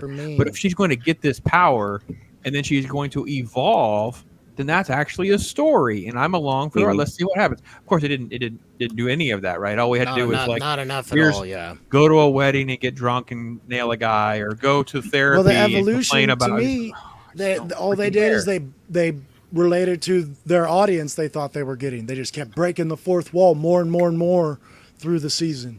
And, and it wasn't, okay, this is obviously not about, this is Ferris Bueller now. You break the fourth wall, it's not in the realm of, I can't even say reality or not. It's like, you're not even in comic books anymore. They didn't ever do that in comic books. At least in the She-Hulk comics, when she broke the fourth wall, it was clever. Yeah.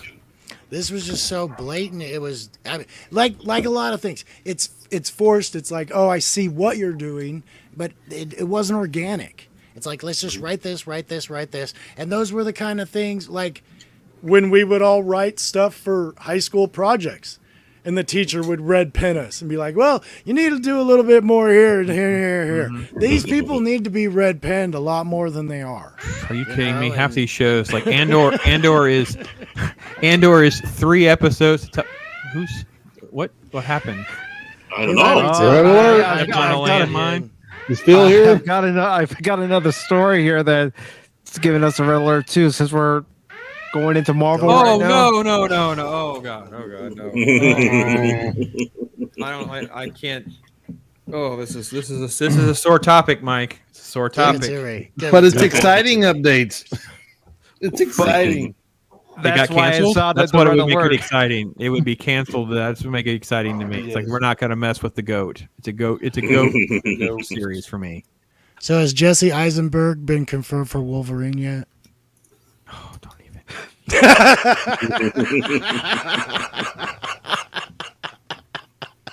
You guys have to understand that in this credit scene for Miss Marvel, for any of you who don't know, Miss Marvel ended, and there's credit scenes, and the one credit scene is the little not boyfriend going, you know, I have to tell you something, Kamala. I think your cells are like mutated, and they play the music. The do do do do do. I literally hit pause. I was like, no, she can't. No, I was so irate. And then to find out within a few weeks they announced this, and I was like, oh my god. They can go fornicate themselves. And now Namor is an Atlantean white dude, Leia Rose, but now he's going to be an Aztec Mexican in a fictional place so the Mexicans can attack the blacks, because literally that is what we're going to see in Wakanda forever. It's literally that's a race war. It's a freaking insane concept. Kid you not. Yeah. Okay, Mike. Ruin my night. All right. Made me go to bed on this. Give it to me. Come on, give it to me. All right, so this article comes from the Direct, and I do apologize in advance, Pops. Disney Plus X-Men 97 reboot gets exciting updates from MCU writer. Yeah, exciting updates, my ass. Yes, that's my brother right there. Oh, all right. Keep reading, True Believer. And about a year, Marvel Studios will tackle its second ever animated project with the reboot revival of X-Men, the animated series. This time going under the title X-Men 97. Leave it alone. Just leave it alone. And as great as it was, just leave it alone. Everything you guys touch turns to shit. I love this series. Toast to that. I toast to that. Yes. I love this series. That's why I'm so adamant against them ruining it, because that's exactly what they're going to do.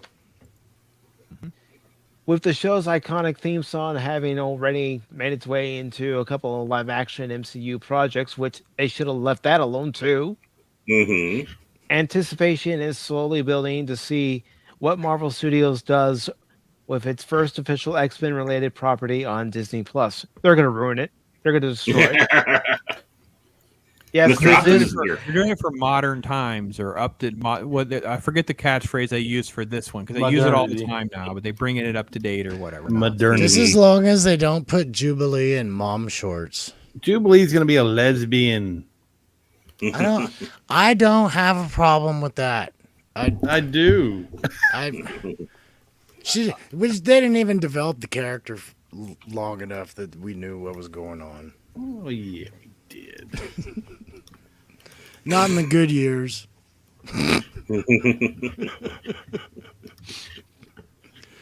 Okay, let me hear it. I'm excited for this kind of.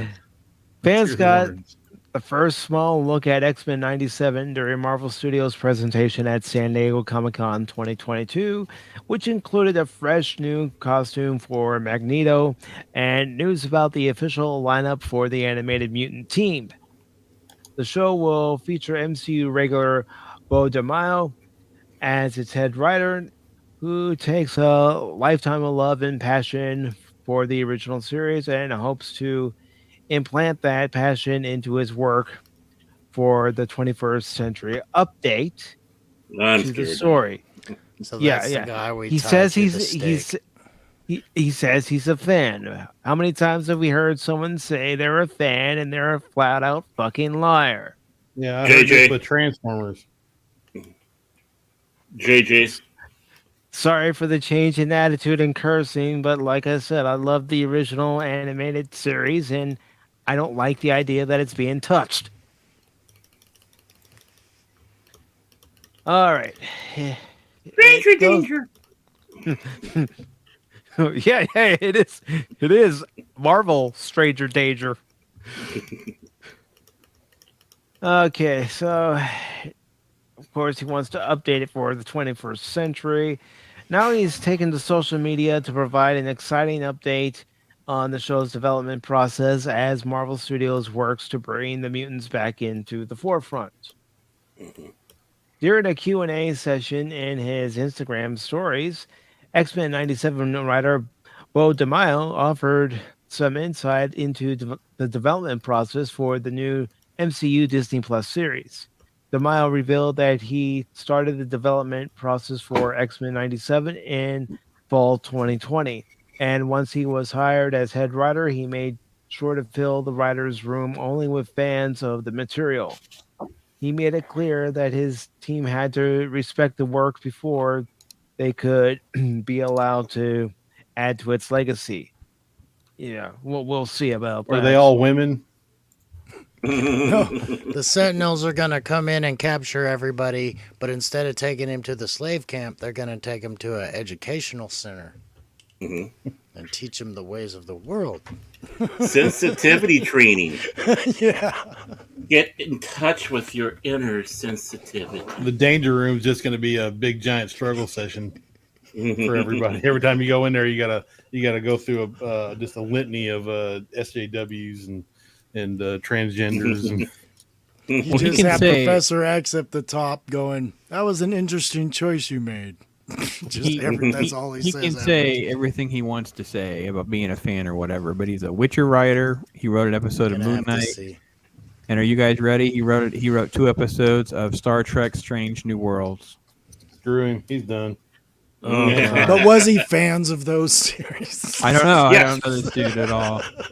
I don't know, He just- but real quick before I continue, Baron does need to go. He's having open mic night tonight on Baron After Dark. So please, ladies and gentlemen, support Baron. Hop over there, watch, hop on the panel, terrorize After- Baron. After the show, of course.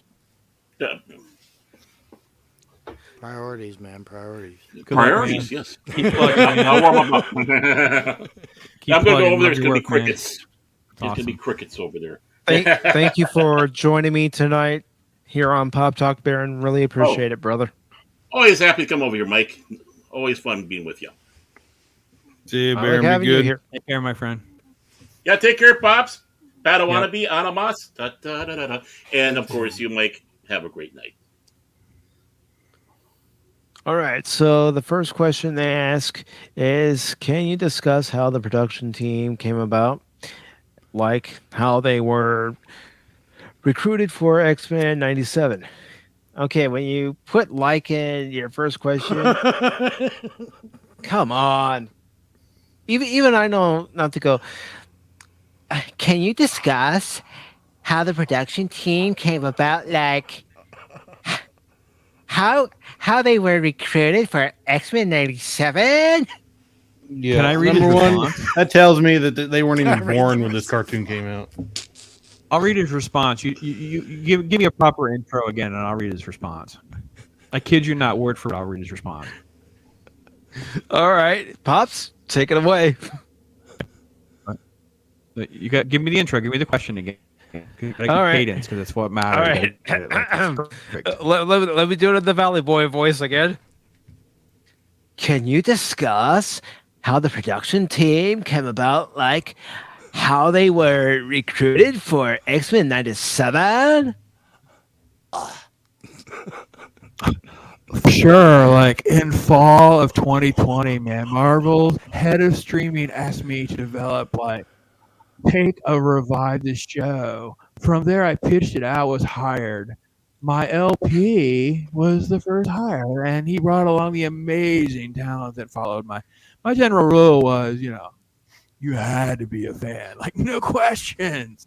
Like I've been on a show like Nick Witcher, where some of the writers were not and actively disliked the book, the games, even actively mocking the source material. It's such a recipe for disaster and bad morale. Like fandom is a litmus test. Checked egos, man, and make all long nights worth it. You have to respect the work before you're allowed to add to its legacy. Oh man, this is great. God. This is It is exactly what dude said. It's exactly the freaking dude. He literally become first words are oh sure, my goodness. for sure. You gotta be freaking kidding me. No. The head writer also shared his mixed feelings on the show's take on Rogue, for whom he teased a lot to look forward to with fans. He also paid tribute to supervising producer Charlie Friedman for advocating for Rogue's return so heavily. Oh, we get it again. I hope Rogue is still a fan favorite. You don't mention her enough. Also, have you read Mr. and Miss X? Not sure if you're aware that Rogue has learned to control her powers. Will this possibly be explored? Well, I'm aware that Rogue learned to control her powers, and I have mixed feelings on Shaft. I mean, however, trust me when I say Rogue fans have plenty to be stoked about.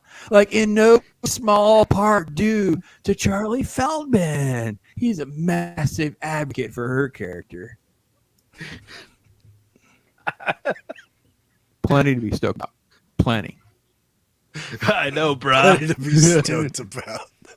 I think what kind of world on it they're talking about. I'm like, when asked how you're not stoked about. When asked about how much longer production will run for X-Men 97, DeMaio noted that this show will be all his focuses on for the foreseeable future, along with a couple of other projects that he can't discuss yet.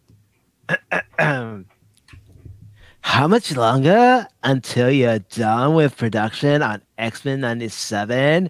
And what projects do you have lined up in the future? X-Men is my life for the foreseeable future, as well as 2 future projects outside of Marvel that I can't really talk about just yet. Dude. I didn't say dude. I don't think I said dude, did I? I don't. I'm mad at it. I'm mad at it. I'm gonna have fun. Instead of using my anger, I'm just gonna have fun with this whole article. I know. And when another fan asked if he was worried about fan reactions to the show, DeMaio explained that he cares, but that he's not worried about what fans have to say. Well, no, you work for Disney, you dumb fuck. What fans have to say. Are you care, worried but I'm not about worried, fan dude. reactions? No, I added the dude that time because the part is this dude is not a Valley dude. He's like a total black dude who wrote on Moon Knight. So I have no idea what he sounds like. And if he actually sounds like the surfer dude, I'm probably gonna pee myself. Just completely honest. Oh well, we could lean into the stereotype. We could lean into the stereotype. I'm not doing the black dude now. My head hurts. I've had X-Men 97 just makes my head hurt. We could go the 70s pimp voice. Let's avoid that. Let's avoid it.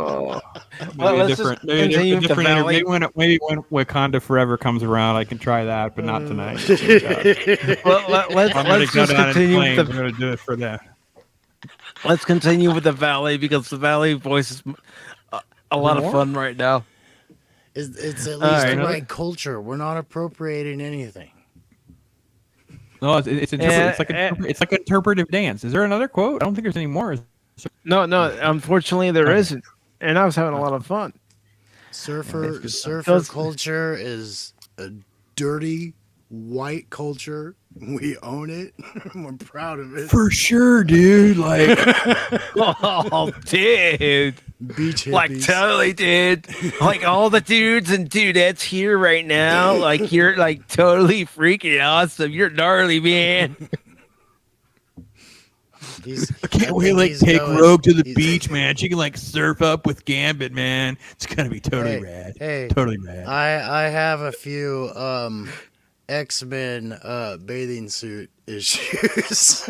Oh yeah, they're hot, man. I don't think that's what we're gonna get though, my friend. Oh, Spock missed it. We have to do it all over again.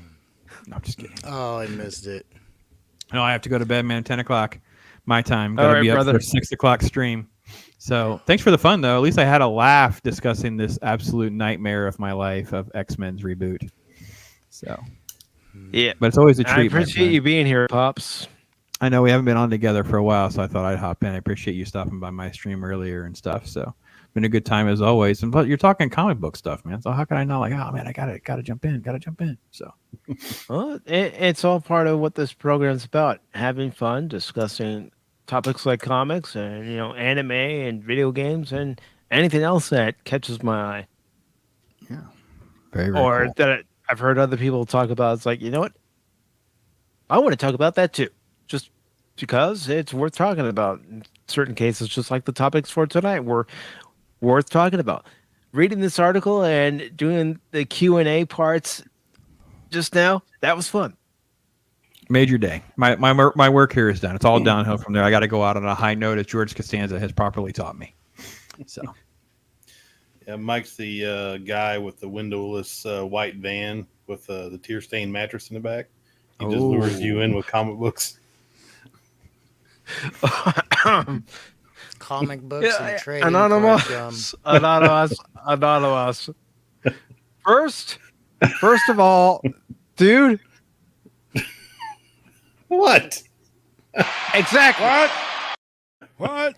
What? What? And then second, How about new? all right, with that, guys, I got to bail. All right, man. Freaking great time though, man. Hey, thank you. Thank you for the read through. That at least made me laugh about this nonsense. Yep. What's the best way? Not to a handle problem, it? brother. Laugh at it, laugh with it. So anyway, hopefully I'll talk to you guys soon. Take care. And, Take care, man. Take care, chat. See you. have a good night, brother. It's the other You're still button, here, Pops. You're It's the still other here. button, Pops.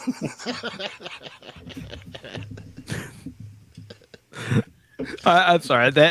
Doing that made reading that article a whole lot more fun for me, and I hope it made it a lot more fun for you guys too. I completely dug it, man. Yeah, Chilling with the vibes. All right.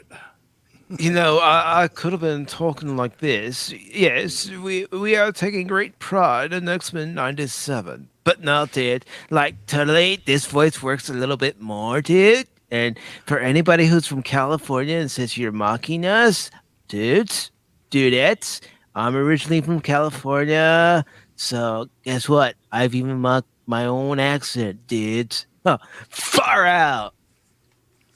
Ain't Who hasn't losing. had the bangs? Exactly. Exactly. It was a long time ago, but I did have them. It was long. Yeah, brah. Yeah. Oh my goodness. Yeah, okay, we'll have to lean into that. If there's anything that we have, that's what we have. It's completely single. Ooh. All right. This is the last story for tonight. And of course, I don't know how many of you have actually played Jedi Fallen Order. I really enjoyed I did. I like it. I like it too. I enjoyed the game. Okay, I'll admit it. During the final boss fight, I kept getting my ass kicked, and I put it to easy. There, I said it. Dude, no. You loser. I know. I know. Lost a little respect for you today. Well, I don't know how much respect you had for me to begin with, but I keep playing that game's hard, video man. over and over again. Absolutely none. I'll tell you. Now you're in the negatives. I did I touch know. on that game a little bit on Jedi Master, and it is no joke. I don't know what it's like once you get a few upgrades and can actually keep up with stuff, but you die so quickly on the Master Jedi level in the beginning. Even with the upgrades, I was still getting my ass kicked in certain boss fights. The bosses, to me, the bosses in that game are kind of a difficulty wall. Like the game's kind of a certain level, and then you get to the boss level, the boss fights, and it's like, whoa, okay, this turned it up quite a bit.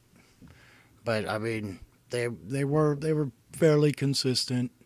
and the battles, although very hard, you felt very vindicated, very accomplished when you finished it.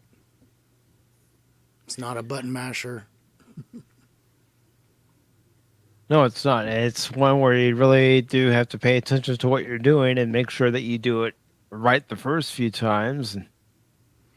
Yeah, you got to get.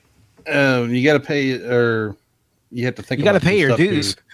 too. You definitely have to pay your dues, but you got to think about things and how to do or how to get to places and how to get past certain spots. And I am ashamed, so you can lose a little respect for me, Mike. That I am ashamed to say that I had to have help in the cave with the big giant monster on top that you can't get to. That you had to like climb up the wall and like swing on the vine all the way across. That And, part was a pain in the ass. it was a pain in the butt, and I didn't understand what I had to do. That was the problem, and I had to go look up help to figure that part out. So I know I suck. I'm sorry. I'm not going to judge you because I've had to do that with some games. I had to do it with the Ghostbusters 2009 game. It's like, how do I get through this part? So I'm reigning champion then. Jedi Fallen Order. I had a lot. If I played through that game, I would have a lot to say about it. Just all the stuff. There's only a couple achievements I need to finish, and they're pretty easy ones. It's none of the collectibles or anything like that. It's just, Oh, I wasn't using this power enough. So next time I play it, I'll finish them up. But I enjoyed Fallen Order very much. I'm totally looking forward to this second one. Yeah. Yep. Me too. And me three. So this article says earlier this year, fans were treated with the first glimpse of Respawn Entertainment and Electronic Arts Star Wars Jedi Fallen Order follow-up, Star Wars Jedi Survivor. The sequel to 2019 Star Wars epic has fans itching to get back into control of protagonist Cal Kestis, as is challenged in the ways that we haven't seen before. Survivor debuted with a teaser trailer back at Star Wars Celebration in May and instantly had fans diving into a flurry of questions. Who was in the back to tank? Why is Cal bearded? Was that the Grand Inquisitor? But the biggest question of all was, when is this next gen game coming? No official release date has been announced for the title, but rumors and internal EA documents have pointed to it hitting store shelves sometime before March 2023. However, the radio silence surrounding the project has gamers around the world worried that the Star Wars epic could be the victim of a delay, something insiders are saying seems unlikely. According to Giant Bomb's Jeff Grubb, despite delay concerns, Star Wars Jedi Survivor is still set for that March 2023 release date. Speaking on Giant Bomb's Giant Games Mess, Grubb said that he has been looking into the game that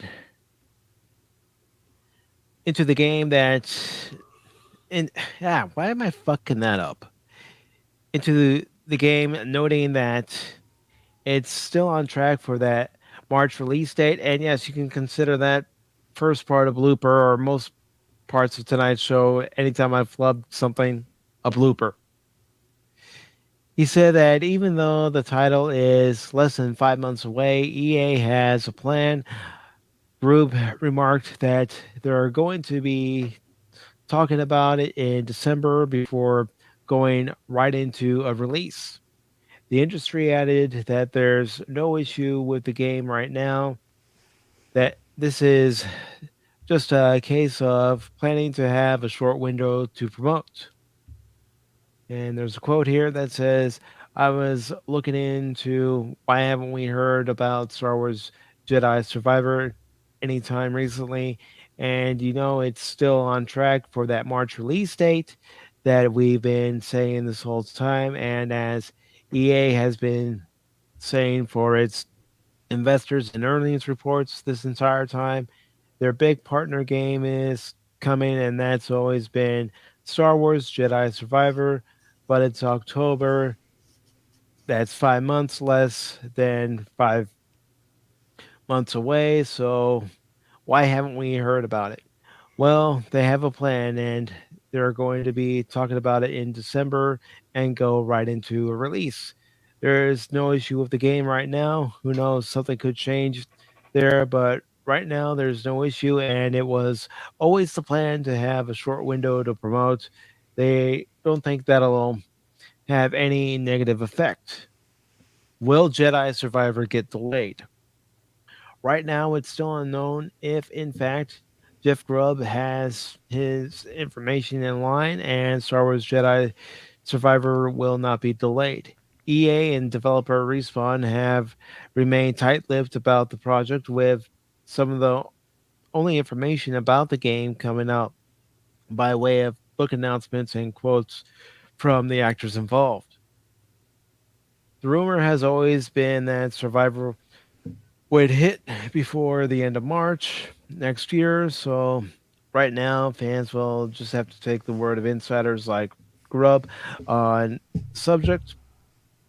As for this set set to kick in the gear in December, it seems likely that this could all begin at Jeff Kylie's Game Awards. The annual award show gaming showcase features plenty of new trailers and announcements, so Jedi Survivor would fit right in.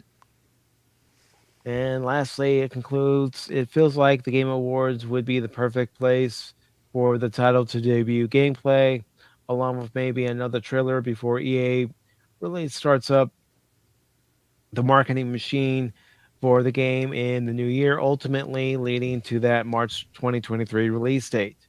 But for now, all fans can do is wait in the dark with their fingers crossed. All right, everybody, thoughts? Delayed or still on time for its original release? I think it will not be delayed. I think the delay talk might have to do with some of the talk that they are trying to get rid of the lesser Xbox Ones. Because I know a lot of people have been not liking the fact that they're Developing an Xbox One X game, but then it has to be playable on their lesser system, which that's what I have. So to me, that could be why they're doing this. Why there's a question. It could also be just because what hasn't been delayed. As far as stuff that us consumers can get, almost everything's been delayed down to Lego sets. So it could just be something that they're latching onto because this is a very anticipated game. This is one of the best things Star Wars has any connection to in the past 6-7 years. I think it might have a little bit to do with that. It could also, this game it kind of gets pushed like Andor did. There is not as much push for the Jedi Fallen Order as there was for past Star Wars games. To me, the first one it wasn't under the radar, but I didn't see commercials for it all the time. And then all of a sudden it was out. I wasn't keeping up with it weekly, but I think that could be a similar kind of thing here. Or it could just be maybe they're waiting to release it at a better time to compete with something else. Or let's make sure nothing else is coming out at this time. It almost seems like it could be delayed is just the safe phrase. Like, let's just say this so that we don't have to eat our shoes, at the end of this. But I don't know. I don't know. They know they're going to delay, and they're just putting it out there now to, hey, rumor, we might, maybe delay, maybe, and then, oh yeah, we got to delay it for another 6 months or so. Anything's possible at this point. It's, I know this isn't Disney Direct. This is a game company, so, but game companies have their issues. They all are, or most of them are faltering in a way here and there. So you never know. Disney may have their little grubby hands into what's going on. They may have to be reworking some things to, fall in line with some agenda. I don't know. Or, if they were smart, they'd take agenda out if there was any in there, but it's hard to say. It's too early to say. You'd probably have to wait until there's more of this talk coming from these companies, and then you can probably make a better assessment. But yeah, right, yeah. And I'm looking at it like this: even if we don't get any news come December's Game Awards, we might get something in January about the game. Because let's face it, video games and the companies that develop them and publish them anymore, they can wait till a week before the game's scheduled to come out to say, hey, guess what? We have a new game coming out. You guys might want to check it out. You guys might want to buy it. That's what they did with Shredder's Revenge, and they also did it with the Cowabunga collection. Is wait a week or a couple weeks before it came out before they said this is the release date. It's like, well, thanks for throwing that out of left field. Yeah. And didn't Fallen Order 1 come out like right before Christmas? Yeah. They may be hinting to do that too. May think they get better sales during the holiday season, so they may like push it back 8 months and bring it out in November or October or something. Mm-hmm. I don't mind when game companies do that if they're willing to work out any bugs and any kinks that might be in the game as it is right now, because I'd rather them take the time to make sure that the game is as close to playable as possible instead of paying $60-$70 for a game and then the game's full of bugs. And yeah, that's worthless. It's frustrating and just waste your time. I don't know. Well, Spock obviously doesn't like this game that much. He didn't get out of it what I got. Out of it, I guess, what Mike got. But I like the game a lot. I played the whole thing. I got a lot of enjoyment on it. And one day I'll probably go back and play it again. I mean, I know for me it's a playability, or it has replayability. So if they can make this one better than the first, that's even better for me. Maybe can even entice Spock to buy it. Hey, you never know. I mean, the thing about it, if Jedi Survivor comes out and it's actually a good game, word of mouth alone will have other players say, you know what, I want to check this out. Well, yeah, a lot of people yeah, go ahead. Sorry. I was just gonna say, to me, this one was kind of one of those games, because the other stuff that Star Wars had pumped out everything. They pumped out their books, their movies, and their comics. People just weren't as into as this. Even the other games. I mean, we had Battlefront and Squadrons, and those were just, as video game players, the people that play them are like, oh, this is an unfinished game. Mm-hmm. It was very That's obvious. how Squadrons felt to me. Yes, very obvious. Like, not enough story, not enough levels. It's like, wow, this is all you did? You put me on a ship and I can't even walk around it, really? You know, so I get all that. With this game, I at least felt like I got a complete game. No, it wasn't a 15-hour game, but to me, an 8 to 10-hour game is a normal one. Short games for me are 3 or 4 hours. Like, if in the old days, in the beginning when we could rent games, that was the challenge. Is this a game I can beat in a rental? In a day and a half, can I pump through this game? And to me, this was a game that my first playthrough, I was like, wow, I didn't do that. Yeah, I finished it, but as soon as I started the next game, it was a totally different game because I was so much more familiar with the mechanics. Mm-hmm. I mean, that's the only thing I can say about this game is the more familiar you are with the timing and the movement that it wants you to do, the better this game becomes. Whereas a lot of other games, it's really, can I react fast enough to do a move and things like that? And so you kind of create your own battle tactics. But with this one, I was the first. I mean, to me, there's this, and then there's Force Unleashed, and those two games, even though they're similar in the idea that you're a Force user, lightsabers and Force powers. Force Unleashed is almost a complete button masher. I mean, you can't be real liberal, but you can do a lot of stuff and not really. That as you got better with it, that game became more. And this one was like, the more you play it the way it wants to be played, way it should be played, the better it gets. But again, I would say this probably only has maybe a half dozen times you want to play through it. But the moments in the game are what took me, like the boss battles and even the larger animals and things that you're dealing with. It was just a good experience for me. I mean,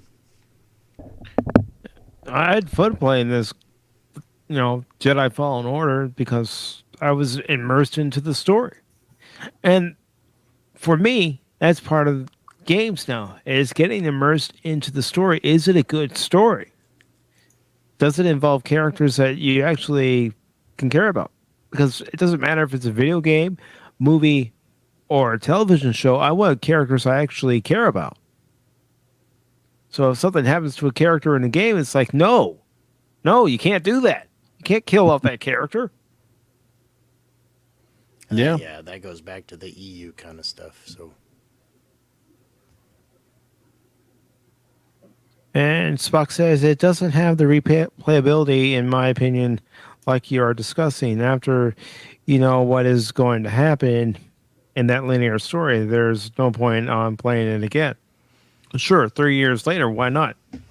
And that's how I've looked at video games my whole life, ever since the beginning. I mean, it's not, you're always playing the same level. It's, can you find a different way to play it, and is that way worth playing? I don't know. I look at my games like my TV shows. I can sit down and watch Stargate. One year, or I can watch Stargate, and then I can come back the next year and play or watch it again, and still love every stinking second of it. And I do that for good games too. I know it's linear, but it's just I will have forgotten 70% of what happened in the game within a couple years, so I can go back and it'll almost be like an all new game to me. And that's what works for me. I can go back and play the campaign of Call of Duty, Modern Warfare or Modern Warfare 2, and still, love every second of it. It's entertaining for me because I done forgot most of what happened in there and what I did and levels and stuff like that. So this is fine. This is one of the I can add to my list of games I can replay later on. And there's absolutely nothing wrong with that. I mean, right now I'm doing a replay of Transformers Devastation. One, because I wasn't satisfied with the quality of the video picture when I did it the first time on the channel. And two, I want to see if I can play it better. So far, the video quality part is good. The gameplay part, because I haven't played it in a while, not so good. And yeah, it will depend on how we play games. Because like a game like Fallen Order, I can play a few times, and it's similar. You always have the collectibles, you always have the story. There's certain things you do as a video game player if you're looking for more than just if you're looking for the difficulties and things like that. Now, when I play a larger game like Red Dead Redemption or Grand Theft Auto, when I finish that game and when I've played it to the point where I'm like, okay, I've finished it, but I've gotten all the collectibles, I've done all the side missions, I've talked to all the people, I've done everything. I have a really hard time playing one of those games again. When a game starts getting into the 100+ hours, it's like I feel like I've spent enough time. I don't know. Maybe I have that kind of collectible mentality, and I've done everything because I think, oh, I'll pick it up again and play it, and I get 20 minutes into it, and I'm like, I haven't done these missions for years, and I'm like, I don't care. And it might be because I played the game so through to completion the way it was intended to play. Because those games I mentioned aren't incredibly complicated. Simple battle structure, there's not forever. I've never played the games that continuously get add-ons and things like that. So I'm not... To me, Oblivion and games like that was too overwhelming when I was when I was getting games like Grand Theft Auto and just putting that many hours into it. It's like this is not the largest. These are big games, and it's a sandbox environment. But if I have everywhere to go, and you literally can spend 20 to 30 minutes just walking through a territory, that's a lot of time. That's a lot of. I can't get into that because I know it's too much. I'm realistic. I spent so much time on the other. I know what I should not do, and some of those games I know it's like it's too involved. I can't personally do it. So with Spock, with his opinions coming through, yes, we all deal with different things and like different things. To me, I didn't realize for a long time I would play games a few times and wouldn't be enticed to play it again. And then I actually would try a game with a completely different skin. I was like, oh, I never really thought of it seeming like it would change it, but it does change an aspect of a player's mentality for a game. So after not doing it for years, I understood that. It's like, oh, even just having a skin you like looking at better than the other one makes it more of an enjoyable experience. And granted, there's all kinds of mods and things that they can do to change the gaming experience to make it more themed afterward. Look at the Skyrim mods. Cool. Yeah, well, yeah, that's kind of what are they the one that did like the Mandalorian thing and all that? I mean, you see so many different mods in Skyrim. Now, granted, I want to make it clear I've never played Skyrim. Yep. But I've seen gameplay. I mean, Paul, the Star Wars guys, he plays it a lot, and he plays it with mods, and I'm thinking, Jeez.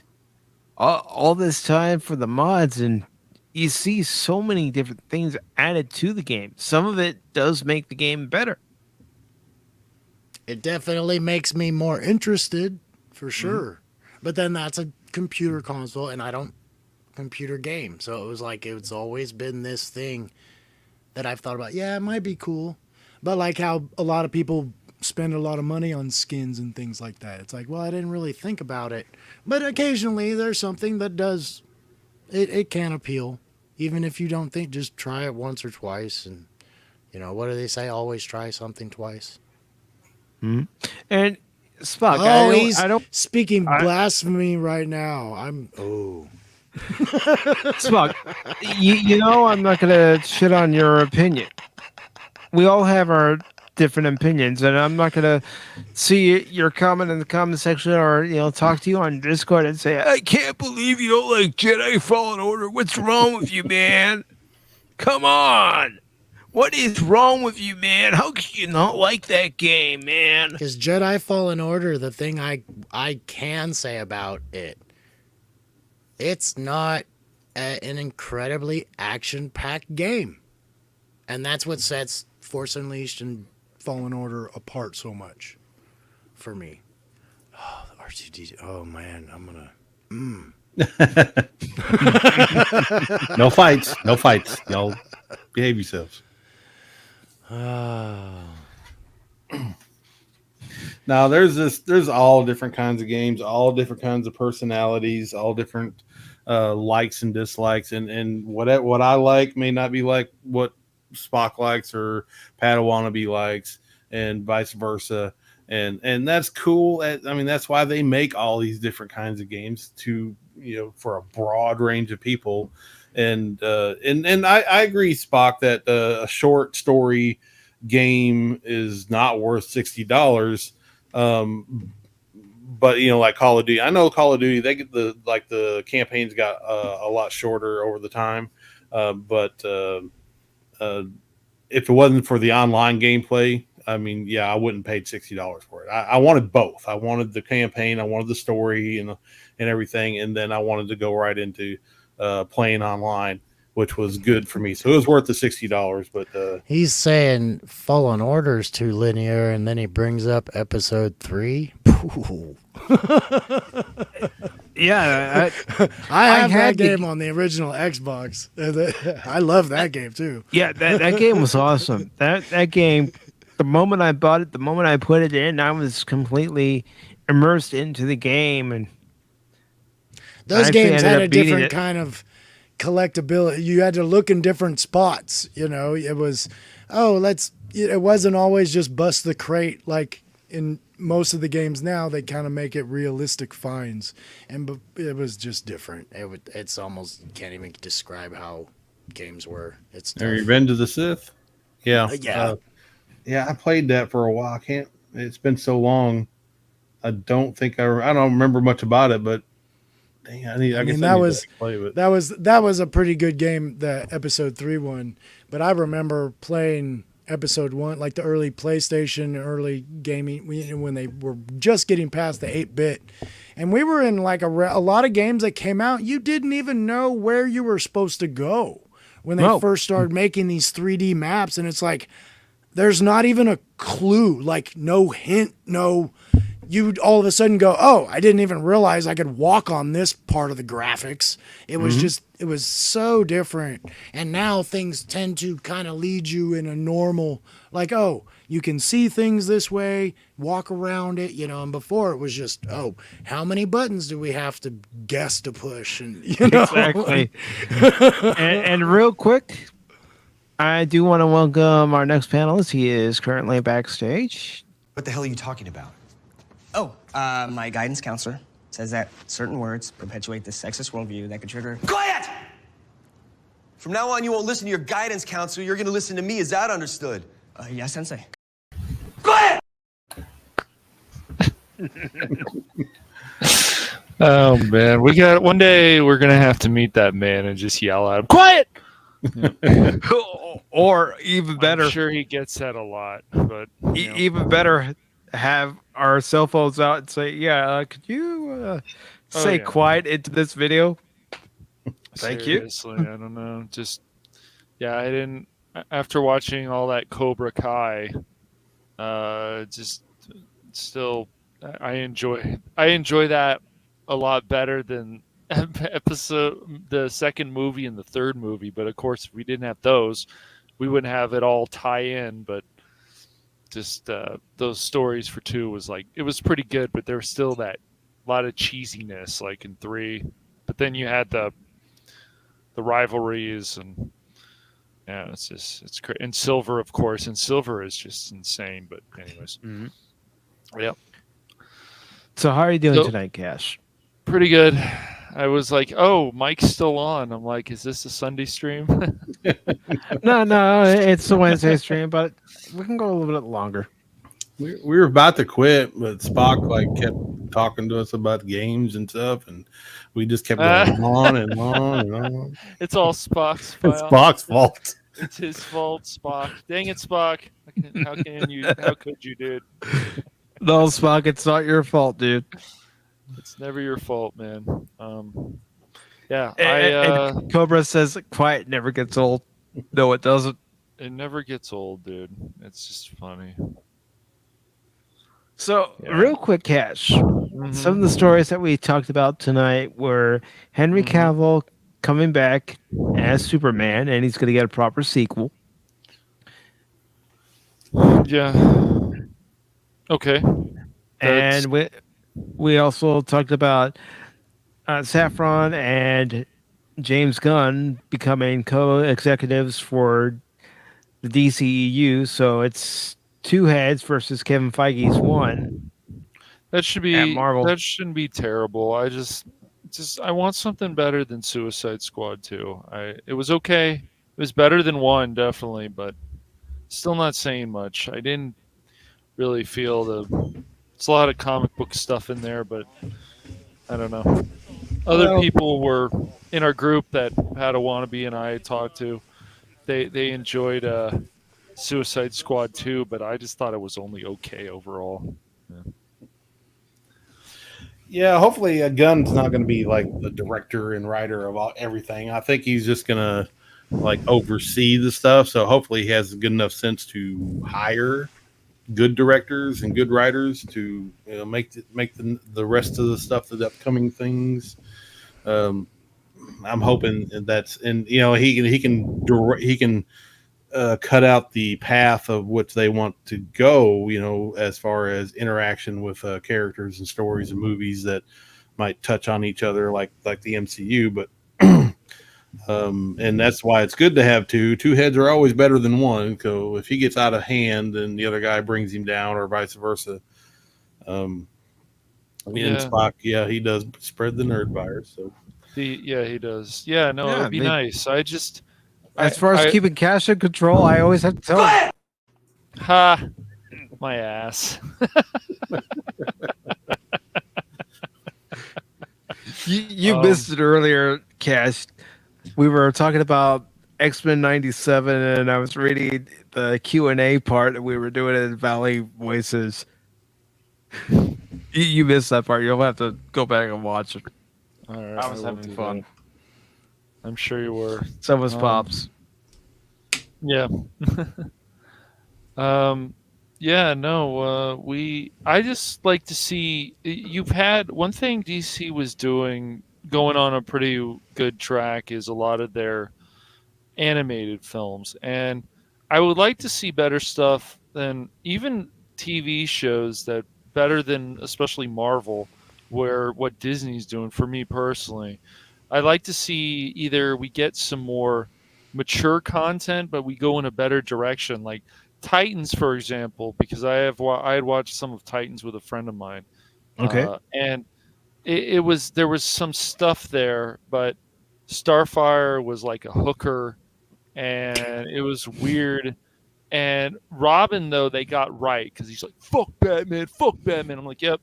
That's about how upset he would be. So God, that guy is. I just kept watching that. I've watched all of Titans. I'm looking forward. I don't know if they're actually gonna move forward with a new season. I've heard kind of both ways. Yeah.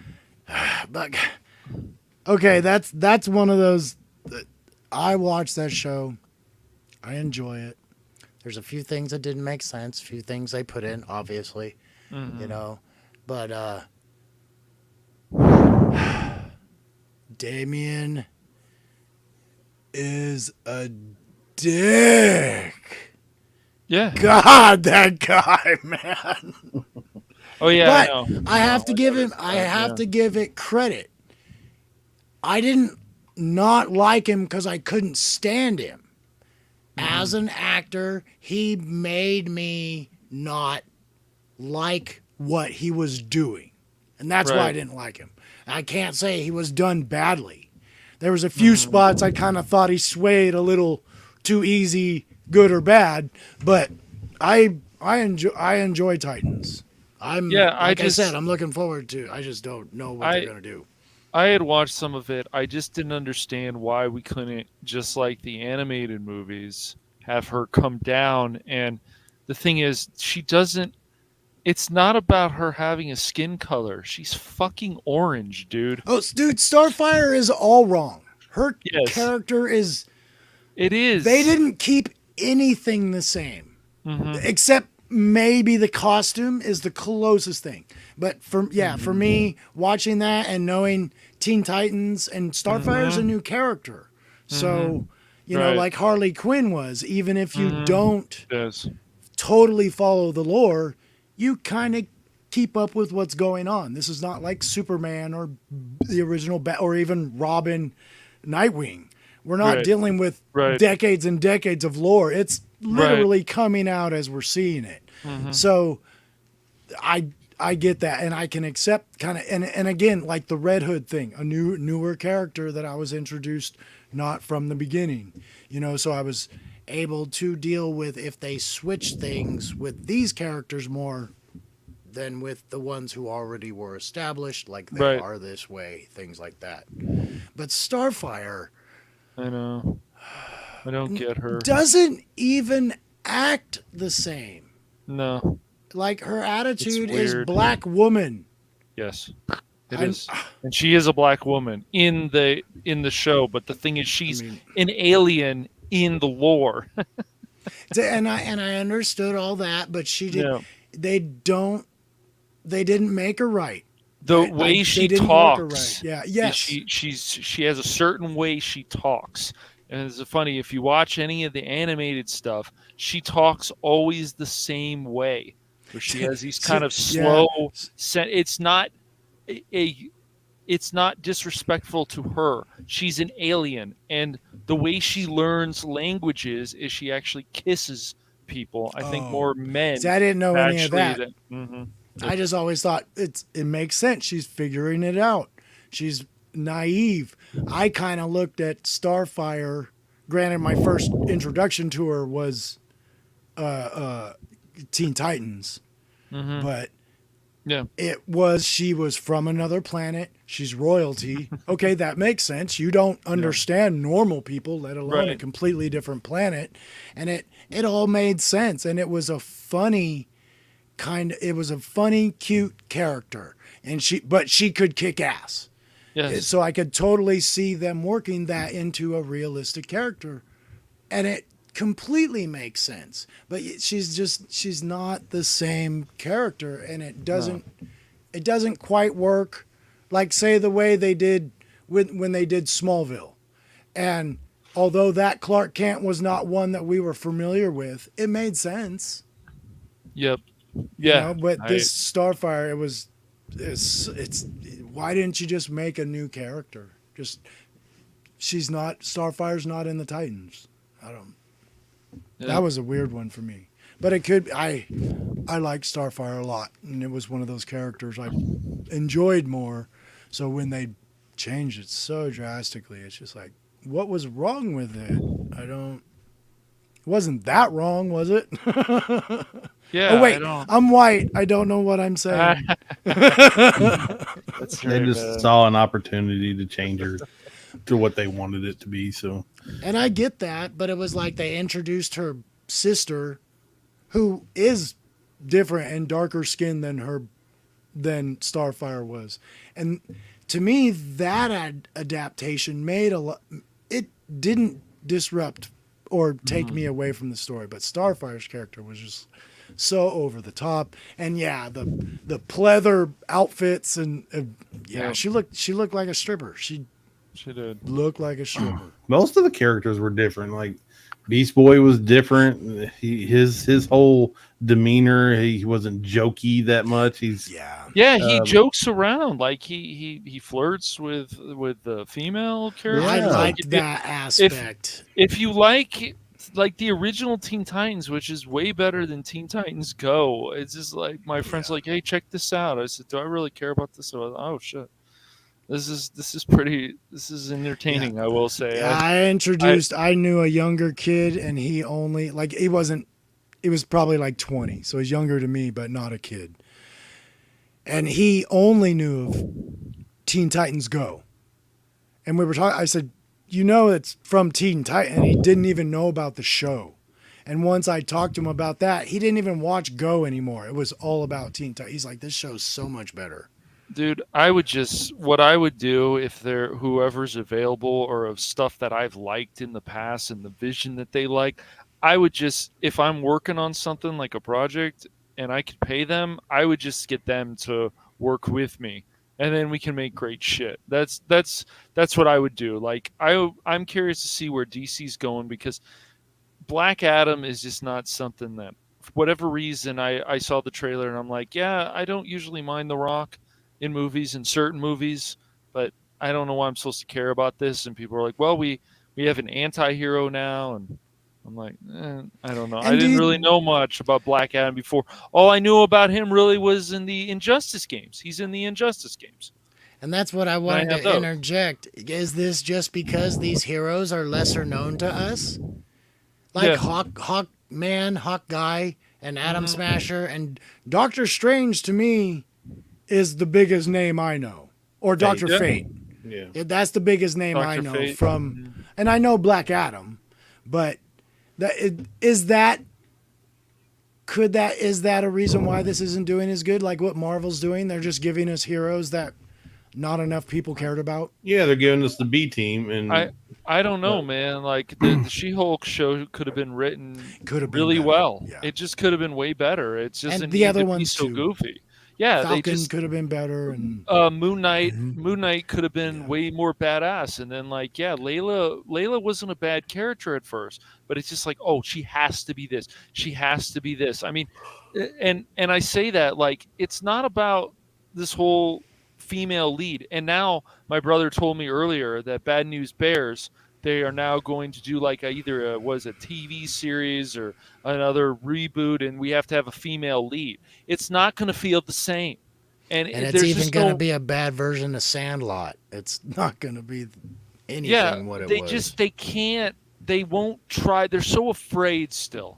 We know this. We got the film industry, Hollyweed, whatever we want to call it. But they're so afraid to still do things and try new stuff, and even do an adaptation of something that could be amazing from either an animated show, either an anime, something in the past where it feels still like the show, where they could hire still the fans, because these fans still care about the show. You could take a whole show and it could be still the same from the past, and you could have all black people, for example, but it still feels like the show because you have the type of dialogue that you expect. You have the situations, just as an example, and you have the same kind of writing, and you're not afraid to make the same kind of jokes that you made in the animated show. And this stuff can work, but they want to change it. So you would think it's like Squid Game, where a lot of people like that. Let's build on some of this other stuff, but I don't get it. I don't really understand it. So I'm hoping DC and more Warner Brothers and whatever will figure this out, and Disney can figure this stuff out too. And amazingly, it looks like Kathleen Kennedy, from what I've been hearing, she may actually finally be gone from Lucasfilm, because you shut your mouth. They don't seem to want to hear her anymore. I know, right? But Cash, I'm going to play a couple of them. You will be silent! Yes. No, but I'm telling you guys that there was even an article from Clownfish TV that actually said that there's a huge possibility that they may be getting rid of her. So they're trying to put her more in a box. And I would think if that actually happens, and I say if, would it be better? It may be, it may not, because then somebody else will take over. So. But I mean, Yeah. and nobody else that speaks publicly for Disney has hyped us up about nothing. No, they haven't. That's the problem. Her, They just even if you forget her ideas of what she's, if all she is PR, like just telling people what's coming out, there is no credibility to this lady. Nothing she says happens. Right. I mean, and even the stuff, even the things that they still, the few things that their huge lists have dwindled down to. Well, we're still doing this and this and this. As consumers, we have no evidence this is still going to be made. Right. I'm still questioning Indiana Jones 5, whether I watch it or not. Right. Are they going to pump it out, or is this another $500 million, we're never going to show you anything? Yeah. We should have seen a trailer or a teaser for. We did. Yeah. So it is coming out. It should be coming out next year. Whether it's good or not, that's a different story. Yes, we don't know, and I want to try to have. And I know Anonymous is going to kill me for this. Yep. I'll try to have some faith in this, but it's just everything. It depends who's working. Like if Filoni's working on this, but we need. I'm enjoying Andor because I like that. I like the dialogue. I like the situations. There's build-up in the show, but would I say it's the greatest Star Wars show ever? No, but I would say it's a well-written show. And I just can't wait till there's even more action in the show. But I always like Cassian. I like Cassian in Rogue One. I like his character. So I'm enjoying Andor, and I don't care where it is in the ratings. I'm happy to defend that show. But everything else with Disney, pretty much, I haven't seen Werewolf by Night, but I'm going to be watching that soon. I heard that was actually good. Yeah, I've heard that's really good. But a lot of other stuff that Disney has been coming out with, I'm just not interested in it. I'm not excited about the next Marvel movie. My brother was like, let's go see, Black Panther. I said, can you get one of your friends to go? I have a bad feeling about this movie. I just do. And that it's going to be just too goofy. I just look at all the movies that come out now. There hasn't been enough, even if we were all able to go out over the last 2 to 3 years, there hasn't been enough to draw me back to keep going. Because you kind of get in a rhythm. You start going, wow, there's so many movies. Let's keep going seeing. And there hasn't been enough to make me want to go back. I've always been that. Oh, I want to sit within the first 10 rows. I want to sit with the screen like this. I want to watch the people having a conversation like this. Yep. But with as much as it costs now, and as good as TVs have gotten, and as cheap as Redbox is, I'll Redbox everything. I mean, you can even buy the movies from Redbox for less than a movie ticket now. So that's kind of a thing now. And nobody was thinking, really, you're going to have a 70-inch television and you're going to think it's small. But that's what we have now, and even people, your computer screens have gotten so big and the sound is so good. Why would I not want to sit in my chair that vibrates with my body harness that shakes when the booms go off? The at-home theater experience is worth $1.50, $2. Oh, are Blu-ray going to go up to $2.50 now? That's you know what I mean? The rental industry is taking off, and I'll do it that way. Give me enough. See, movies like Black Adam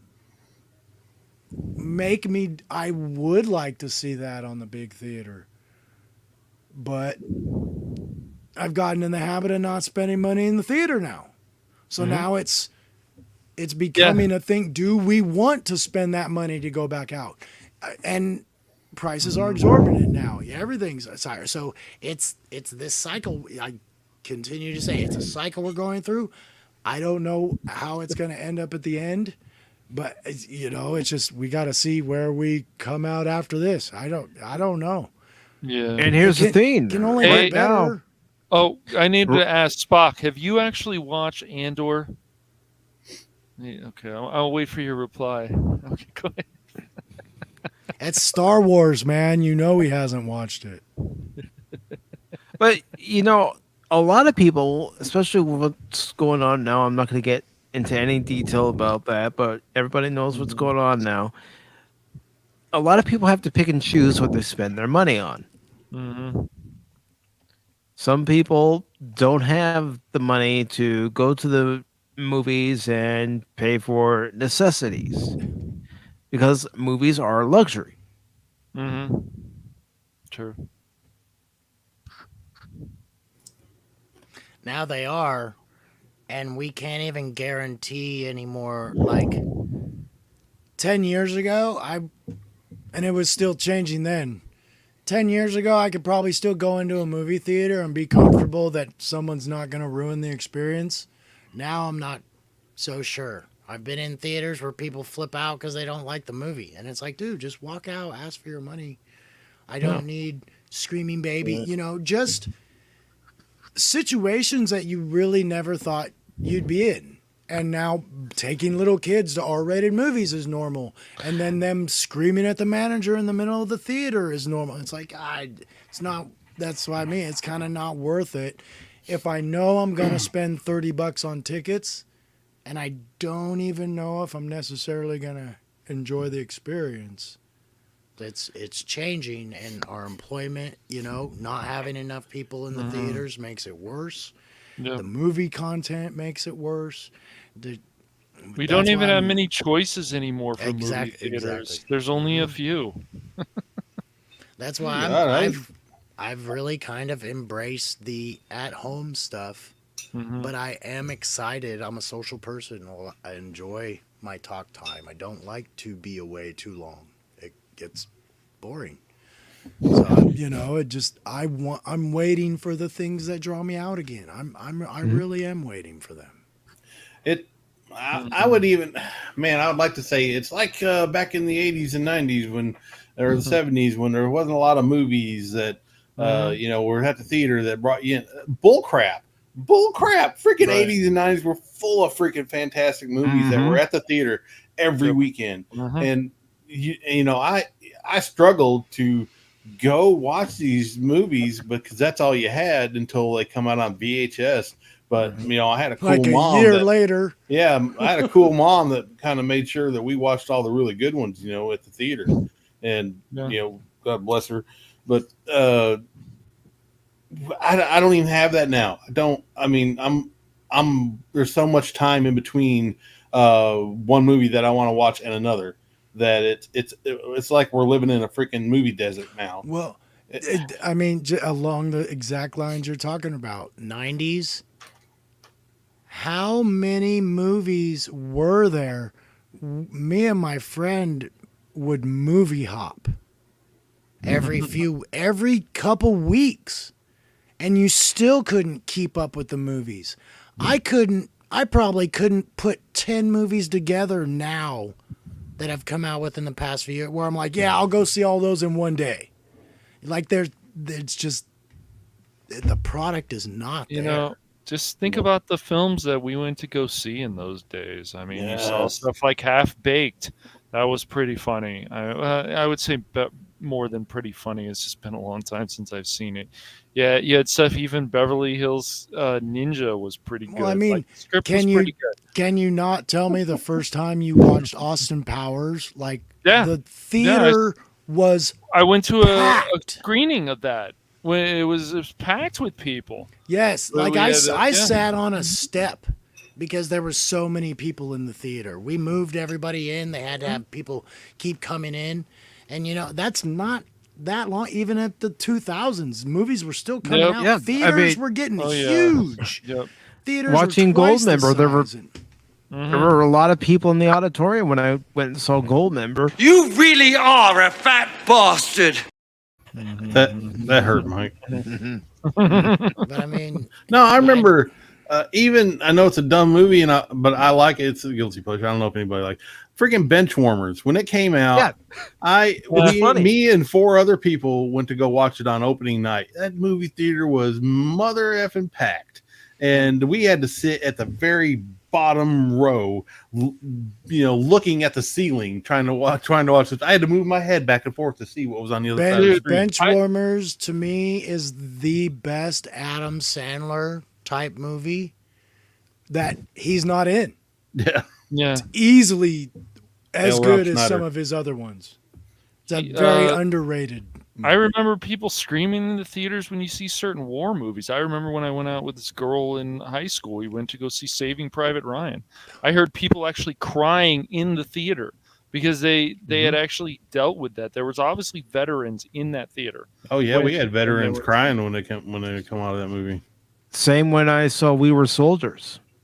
Yes, that's another. That was a quality time film. when we were getting movies, and we were taken aback by how realistic they were. Like, I can't believe this happened. And now we're taken aback by, I can't believe you're putting this much garbage in this.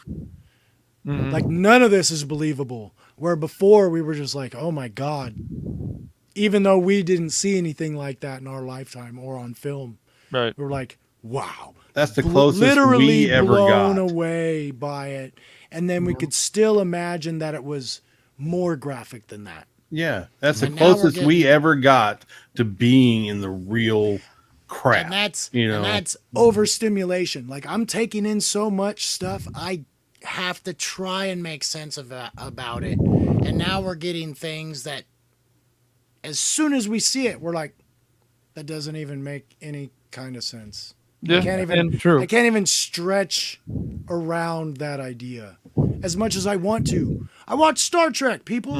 You know, I watch Star Wars. You know. Well, speaking of packed auditoriums too, is going to see the American Pie 2, and the auditorium I was in when I went out to California to visit my grandmother. I met up with some friends. We went and saw it in the theaters, and the auditorium was packed, and it had stadium seats, and it was packed. Yep. And all those people in there were not expecting an Oscar-winning movie by any means. No. We were in such a time. We were excited to go to the movies. And I'll fully admit, American Pie 2, I saw in the theater, but that's totally a red box type movie now, you know. But there was a time when we wanted to see the movie, even if it didn't have to be seen on a big screen. We wanted that experience. Yeah, there was. I mean, for some people, it's pick and choose. You know, it all depends on your budget, and you wait for I always waited for the big blockbusters to come because that's the big extravaganza, spectacle you wanted to see on the screen with all the good sound and the popcorn and all that. That was the best. You want to see Star Trek or The Terminator, not Pulp Fiction necessarily. Yeah, I mean, even it's good, but Dude, those movies are for if you got a little extra money, you got a little extra time. Hey, let's just go do something. Let's go to the movie, watch this, lower end movie that's not a blockbuster, but still probably pretty good. So we'll go do that. Or it's just one of those where I'll wait till it comes out on Blu-ray because for the past 10, 15 years, it's like, oh, it comes to the movie theater 2 months later, it's out on Blu-ray.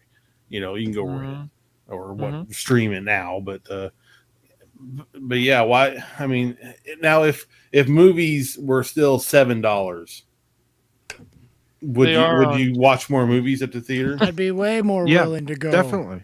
AMC, there should be about. They might have gone up from $7.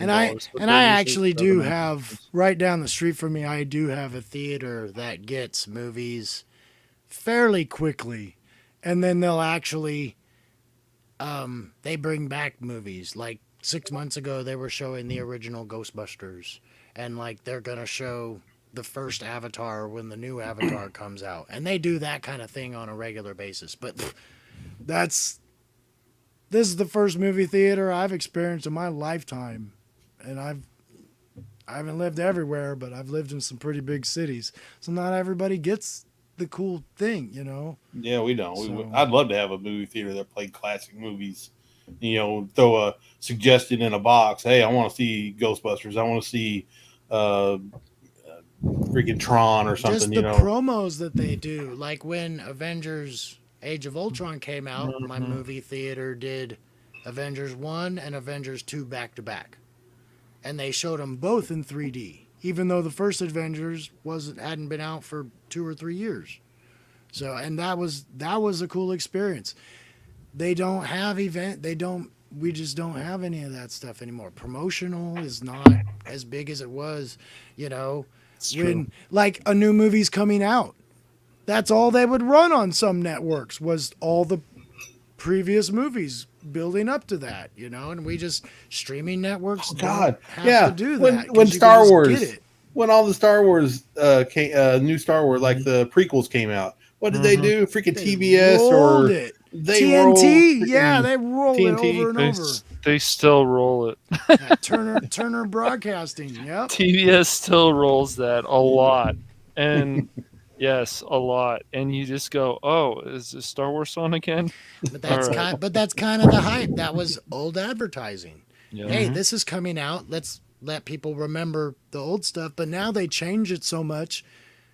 Like they're not going to be showing all the old Scooby-Doo cartoons when the new Scooby-Doo movie comes out because it's not even relatable. It's not the same. Like that's not the same There, at all. there are still some interesting movies coming out. There's one with Kate Blanchett called Tar. Like, there's still stuff coming out, surprisingly. No, that you and go, there's- wow, this Well, you I might actually mentioned- want to go to the movie theater for. You mentioned a name like Kate Blanchett, and that's kind of the only thing that keeps me going, oh, I'm going to check that out. You know, Mhm. like I like Mike Myers.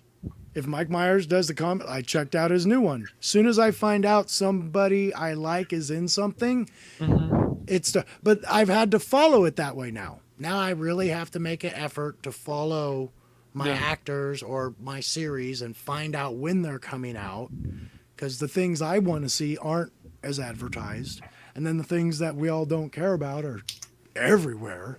You know, I mean, I don't need another AOL disc in the mail. I know. AOL. I know it's there. How many times would you get an AOL trial disc in the mail? It's like, okay, I'll add this to the pile. We got them so long that you were like, are they even around anymore? They're still shipping like it's Who old ships- new stock. And it's still like the metal case. Like, who does this anymore? You know what I mean? No, yeah, they don't. Yeah, I don't, dude. It's weird. It's weird. It's just there's movies that are there's just way too many. Like I don't think it's usually any good. There's really any good reason to boycott stuff, but even stuff like Bros, like I'm just not interested in this. It's not because there's two gay men. Why not, bro? It's just doesn't look good like the trailer, and so they start lecturing you again about like if you're this way, it's like what I don't. Why don't you like it, bro? understand. Come on, Yeah. bro. Say, I'm sorry, I actually graduated high school. I didn't get a GED. This must not be for I me. actually have a college degree. I don't look at this and say this is supposed to be funny, and it's the same thing with I don't understand what's happened to Seth and these people. They're like, oh well, if we pander, we do this. Like Seth Rogen, I can tell you guys, like at this point, like it's crazy because Family Guy, and when you've watched something for so long, and I use Family Guy as an example, you're like, if this dies now, I'm just not going to care. But let's keep watching it and see if it actually becomes more of a train wreck, or actually it starts getting better, but it's probably just going to the yes, that's funny, Spock. But I see what you're saying. I think yes. a lot of producers and actors and stuff are kind of playing it safe. Yeah. I think a lot of real feelings are not everyone's Sam Jackson, man. You know, I mean, I don't know what to say. Not everybody can be like, fuck him. I don't care. I remember my brother when we were at the Star Wars celebration, like 2008 and stuff, and Robot Chicken was there and Family Guy was there, and they showed us like the first audience to ever see Blue Harvest, some of it. It was hilarious. Like, they did such a good job. And so, like, when my brother asked Seth MacFarlane a question, you know, and he like made some kind of a joke, like Seth made jokes, but like my brother didn't get offended because my brother's from a different generation. and it was just like funny, and he still answered his question. And it was just like, well, that's like how it should be. And that's the Seth MacFarlane I remember, not this other kind of Seth MacFarlane, where I don't know if he has less control or whatever, where the writing is going, but you can't come out and say, I'm not going to make these jokes about gay people or about whatever. That's not what the show was about, because that it's going to offend people.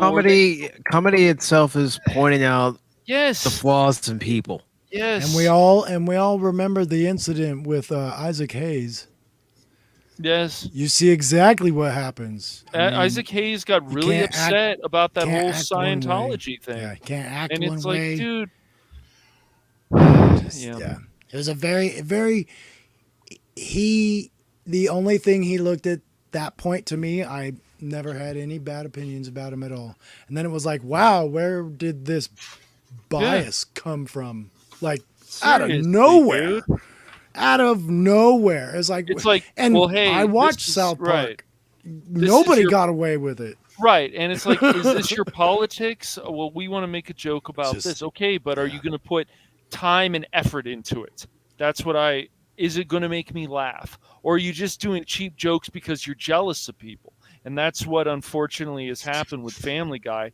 They're obviously jealous of some people, because why do they keep bringing up some of the same kind of jokes about the same people? And I was going to say Family, because you mentioned Blue Harvest. Yeah. I've never really followed Family Guy consistently. Seen a few episodes here and there, but I bought the Blue Harvest stuff. Yep. Not being a fan. And it's of course totally Family Guy humor. Yes. You know, but I still bought them. I went out. It was good enough for me as a Star Wars fan to go, I recognize the comedy here. And some of the jokes are still a little too silly. And that's why I didn't watch Family Guy, because it's like a lot of it's funny. And then there's just some stuff. It's like, toilet humor, you know, it's not that it was bad. It was very smart humor. Well, that's what happened after the 19th season, man. It became more about the toilet humor than really coming up with the jokes, the clips. And that's what we're talking the random about. Stuff that was just funny. And that seems to be how we're all leaning. Seems like all of you here with Orville. It's still a good show. Wasn't what it was, though. Mm-hmm. The comedy's not quite there, and it's still very easily Orville. It hasn't changed that much. It's just not as funny.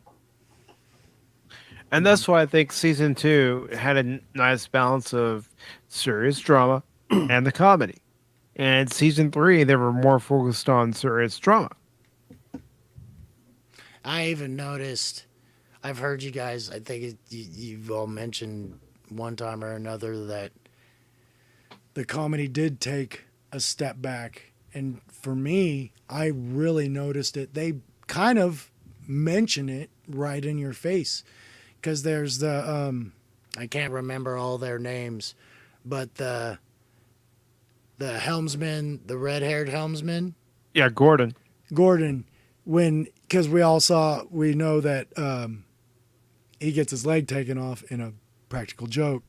And he actually, there's a scene when him and Lamar, and then the new cadet, the new woman that comes in, Charlie, and they're all talking to each other. And he's like, yeah, it's really funny when the guy takes your leg. And the guy's like, no, man, that ain't funny. He's like, I'm sorry. I'm just trying to lighten the mood. And that's kind of how I took it. Like, that was a message to us. It's like, there's still going to be the jokes. They're just not going to be as frivolous, because those two guys, to me, having that kind of interaction, that was the biggest thing I noticed, is those two guys were not nearly as buddy and funny as they were. They both got different roles. Lamar went into it very critical. He basically becomes Geordie, but that was the biggest swing for me. It was like, oh, the comedy relief characters aren't even really doing comedy relief. And Well, yeah. Yaphet not really being Right, there at all. like, what happened to people like Sacha Baron Cohen? He just fell into all this woke stuff, pandering stuff. Like even the second Borat movie, I just wasn't interested in on Amazon. It was like someone was like, eh. And I thought he was really funny in The Dictator and so on. And there was some bathroom humor in that. And there was just some. I thought Bruno was funny. I didn't think it was hilarious, but it was funny. But he was doing this outrageous stuff, and then it was like, no, I won't do this anymore. That's at least how it felt to me. And it's like, well, dude, that sucks. I think he kind of had I think he had some in real life stuff going on. I think he was more ashamed of that stuff than he thought he was going to be. I've seen him in later interviews, and he almost seems he's not ashamed of it. I just can't say he's as proud of it as he was. You know what I mean? He's like the Jackass guys still are like, oh yeah, we're just pushing the envelope and we're just going for what we can, We'll break our ribs, man. It's fine. We're like 50 years old. A little bit different. And I'll admit, watching Sacha Baron Cohen come in. I'm Johnny Knoxville. Welcome to Jackass. I still think some of those skits where they dressed up as the old guy and they like get on the out of control scooter. Some of that stuff's pretty funny. Some of the stuff I don't see how they would do. It's like I would never ask. I'm not asking you to do that to any part of no. They took a scorpion and they were calling it like liposuction or something. They just kept having that scorpion sting the lady's lips, and I'm like, she was getting her lips poked up. Yeah, and I guess there's just not enough poison or something, and it's fine. I was like, what the? Why would somebody do this? And some of those early ones, and they're connecting like the electrodes and stuff, and they're like, oh, it wasn't a good connection. It's like, nope, that was good. I'm good. I felt it. Gentlemen, I got a question for you, and for those in the chat. Yeah, I'm tired. Back to the topics. You feel like doing a raid? I don't know who's streaming. A certain Armin Tag. Armin Tag's on, yeah. Yeah. Oh, you want to go raid his troop? Yeah, we could do that. Sure. All right. I can disrupt somebody else just as easy. That's right. Is he? Well, thank you, Mike, for having me on Anonymous Cash. Pleasure as always. Always. Like, subscribe, and tell your neighbor. That's right. Hi, neighbor. Yeah, just make sure to put Heidi ho, neighbor, in the chat. Heidi ho, neighbor. But everybody, go ahead and raid Baron's channel. See over there. I want to thank everybody for being on the panel tonight. Padawannabe, thank you very much. Cash, thank you. Anonymous, thank you very much. Baron, Pops, thank you. And for everybody who was in the chat, I do want to thank Spock. Why, Mr. Spock? What? Cobra Disney Jedi? What? What? What? Got it! Jet Sparks, thank you for being here, Jet Sparks. Let's see. Got to keep scrolling up. Scroll. Wow, that ring really screws scroll. That. Why'd that ring mess it up so bad? Live long and prosper. Of course, Anonymous was in the chat. I'm everywhere. Yes. Kathy Skywalker, thank you very much. Old man, thank you for stopping by. Leia Rose, thank you for stopping by. And we also had Lorenzo Sleestack. Thank you, Lorenzo. Thank you for sharing everybody's link earlier when you were here. Appreciate it, brother. DJ Ronnie G, Nice. who, from the sounds of it, had a good time at the meetup with Loki over the weekend down in Texas. Very cool. And, of course, the Admiral, the Nerdporeal life form. Ah, the shameless plug man, yes. Michael Chiklis. The Yes. drive-by. And we also had a visit by Dempsey. Thank you, Dempsey. Appreciate it. And keep scrolling. So have Keep you guys scrolling. seen the new Hideous Grogu? No, I haven't seen the new Oh. Hideous Grogu. To me, he looks like Gizmo halfway through transformation. What the? Ah, No, somebody got this one for me. You can actually hit the foot or the hand and it'll record a message. But I was like, oh, he's kind of creepy looking. Yeah, he That one's is. from Pakistan. Made in Chinois. No. Jane. we also had Gap After Dark. Hope you get to feeling better, Gap. And of course, the rich kaiju himself, Godzillionaire. Or as I was calling him yesterday during my Transformers Devastation stream, he Grimlock now. Grimlock have money. Grimlock rich. Grimlock have hoes.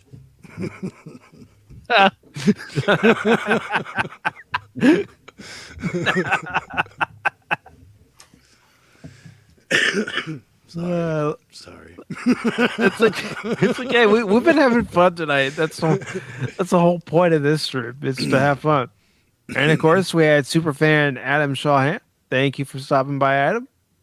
Appreciate it, brother. And I already mentioned Jet Sparks, Pat Wannabe, and of course, Baron Orman Tag. So thank you all for stopping by. Bot for short. If you want to plug your channels, go ahead and plug your channels. Nah, I ain't gonna make that joke. My name is Anono Moss. Most everybody pronounces that wrong, but that's okay as long as you know how to spell it. Come check my channel out. Watch a video, leave a like, and subscribe. Check me out on the Twitters, and I may say something every once in a while. His art's pretty cool. You saw some, did you, Cash? Of course. Oh, it's mediocre at best, but I'm trying. I'm getting better. Practice. You get better. Practice. Okay, I got the community tab, man, so I might be like typing up stuff on Twitter. Apparently, everybody's got it. Spot got it. It's cool. Yeah, and I have it now. You got it now. Yeah, like I said, they'll just give it to any old buddy. So, yeah. Padawan, you're next. Well, the room is not ready, but I'm kind of getting tired of not being able to do stuff. So I've got half a dozen shorts I'm going to be throwing out here probably in the next month. I already got the ideas done. I just need to do them. I'm going to use the shorts as more or less short commercials, introductions to my channel. I'll do an intro here pretty soon, and then I'll just start getting into it. Just, if people want to come on, I'm the only thing I'm kind of bummed out is I don't have a whole lot of interaction stuff. Really, it's mostly builds and things, but I'm hoping as things kind of go on, I'll be able to talk to some people, because I'd love to talk to all you guys. I definitely need to bend Pop's ear. I got 3 boxes of comics. I need to figure out what the hell I got. Well, But it'll be soon. There are plenty of people, and Pops is one of those good resources to go to when you're, not certain about a certain comic. And I just love talking like you three. I've got things I'll try and pull you three in on. But that was kind of my thing. Like most of the stuff I have behind me is building, and so I'll have to come up with something where I can have more of a random interactive thing.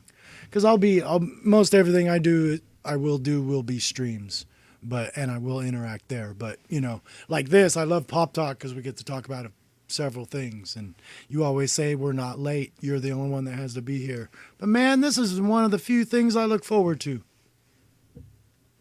Well, doing YouTube, we all have content creators that we like to watch, whether it's in the morning or in the afternoon or in the evening. It doesn't have to necessarily revolve around us being at home. We could be out somewhere or at work and listen to our favorite YouTubers at work to pass the time.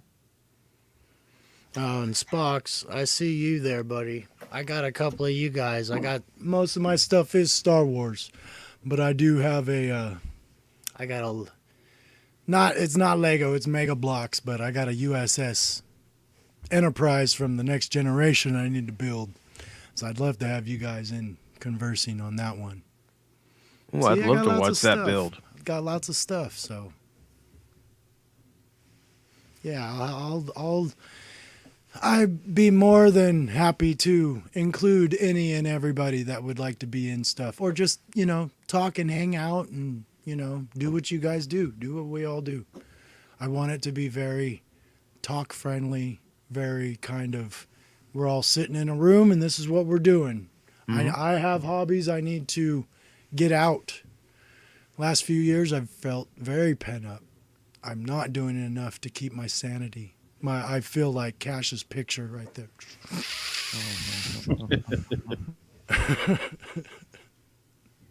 And speaking of Cash, what do you have coming up? Well, I'm just you're playing Saints Row Reboot, aren't you?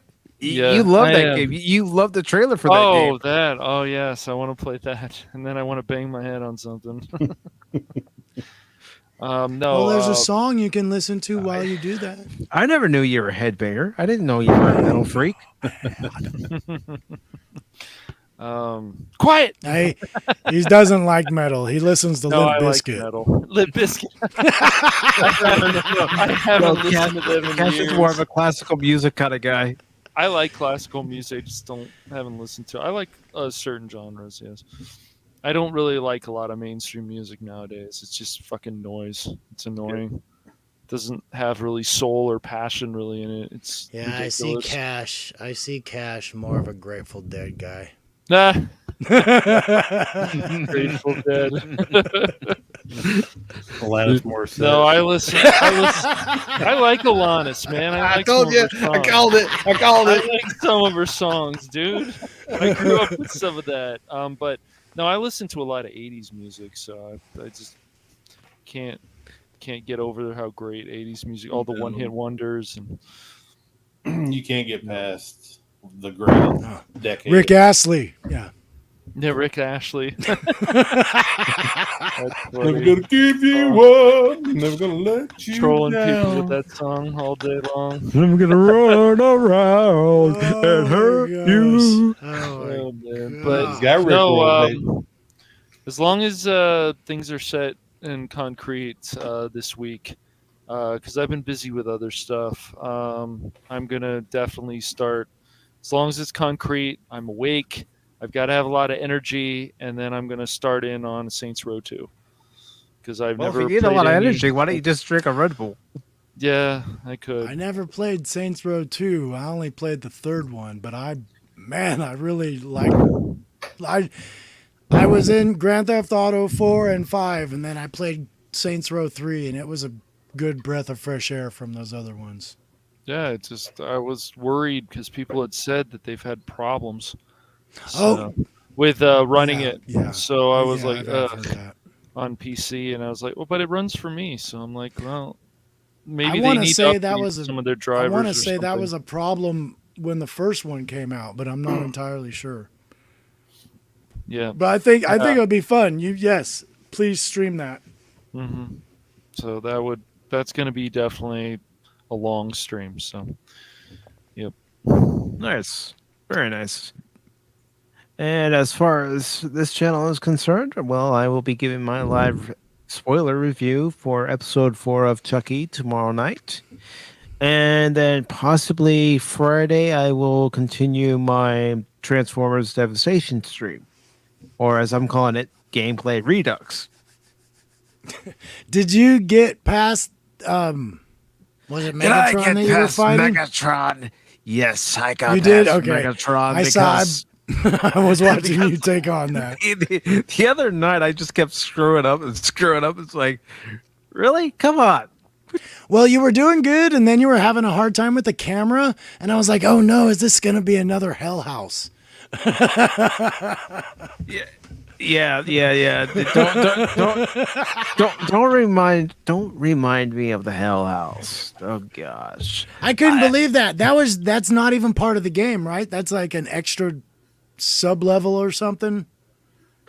It's one of the things that you have to do in Final Fantasy VII Remake in order to progress the story a little further. Is you fight in the tournament and, of course, fighting the Hell House. Gosh. Oh yes. And I'm sure Cash Mm-hmm. and Nerdpoil and a few other people were like, "Damn it, Mike, you're doing it wrong." I didn't see that part. No. Oh, you didn't see that week of programming? No, I'm just kidding. It was. I don't think it was that many. There was a few. Maybe a couple hours. I watched Mike fight the house, the little house, and no, it wasn't the little house on the prairie. I don't Little think house I of saw horrors. that part of him in the arena, so I'll have to go back and. I think I got. I think I caught. You're gonna go different back and you're gonna times. go. You suck, Mike. I felt for you, Mike. I was like right there. I was like, I couldn't. He's holding in better than I could. Literally, some of those fights, 10, 15, 20 minutes, and then you lose. It's like, oh, that controller's going through the window. I can't do it, man. Oh, trust me. When I was a kid, I would throw my controllers, but now I don't. I flexed the N64 handle one time. I was like, I can't afford to buy another one. I felt it bend a little bit and I put it down. I was like, I can't do that. And Spock has a question. Do I usually play as Optimus? Well, I've got to say, as a 6-year-old kid, Optimus was my hero. So if I ever got the chance to meet Peter Cullen, I'd want to meet him. I like jazz. I understand. Did that stream go well then? The Transformers one? I haven't checked it out. Yeah. Good. Now, were you actually in that fight? Were you Rodimus Prime or were you? No, I was Sideswipe. So okay. Because I kept seeing, like, when you turned into the robot, I was like, well, it kind of looks like this one. And then when you turned into the car, I was like, that's not the right vehicle. So I was not sure. And then Sideswipe, that makes sense. Yep. Yeah, unfortunately, in that game, you can only play as Optimus, Sideswipe, Wheeljack, Bumblebee, or Grimlock. See, in a game like that specifically,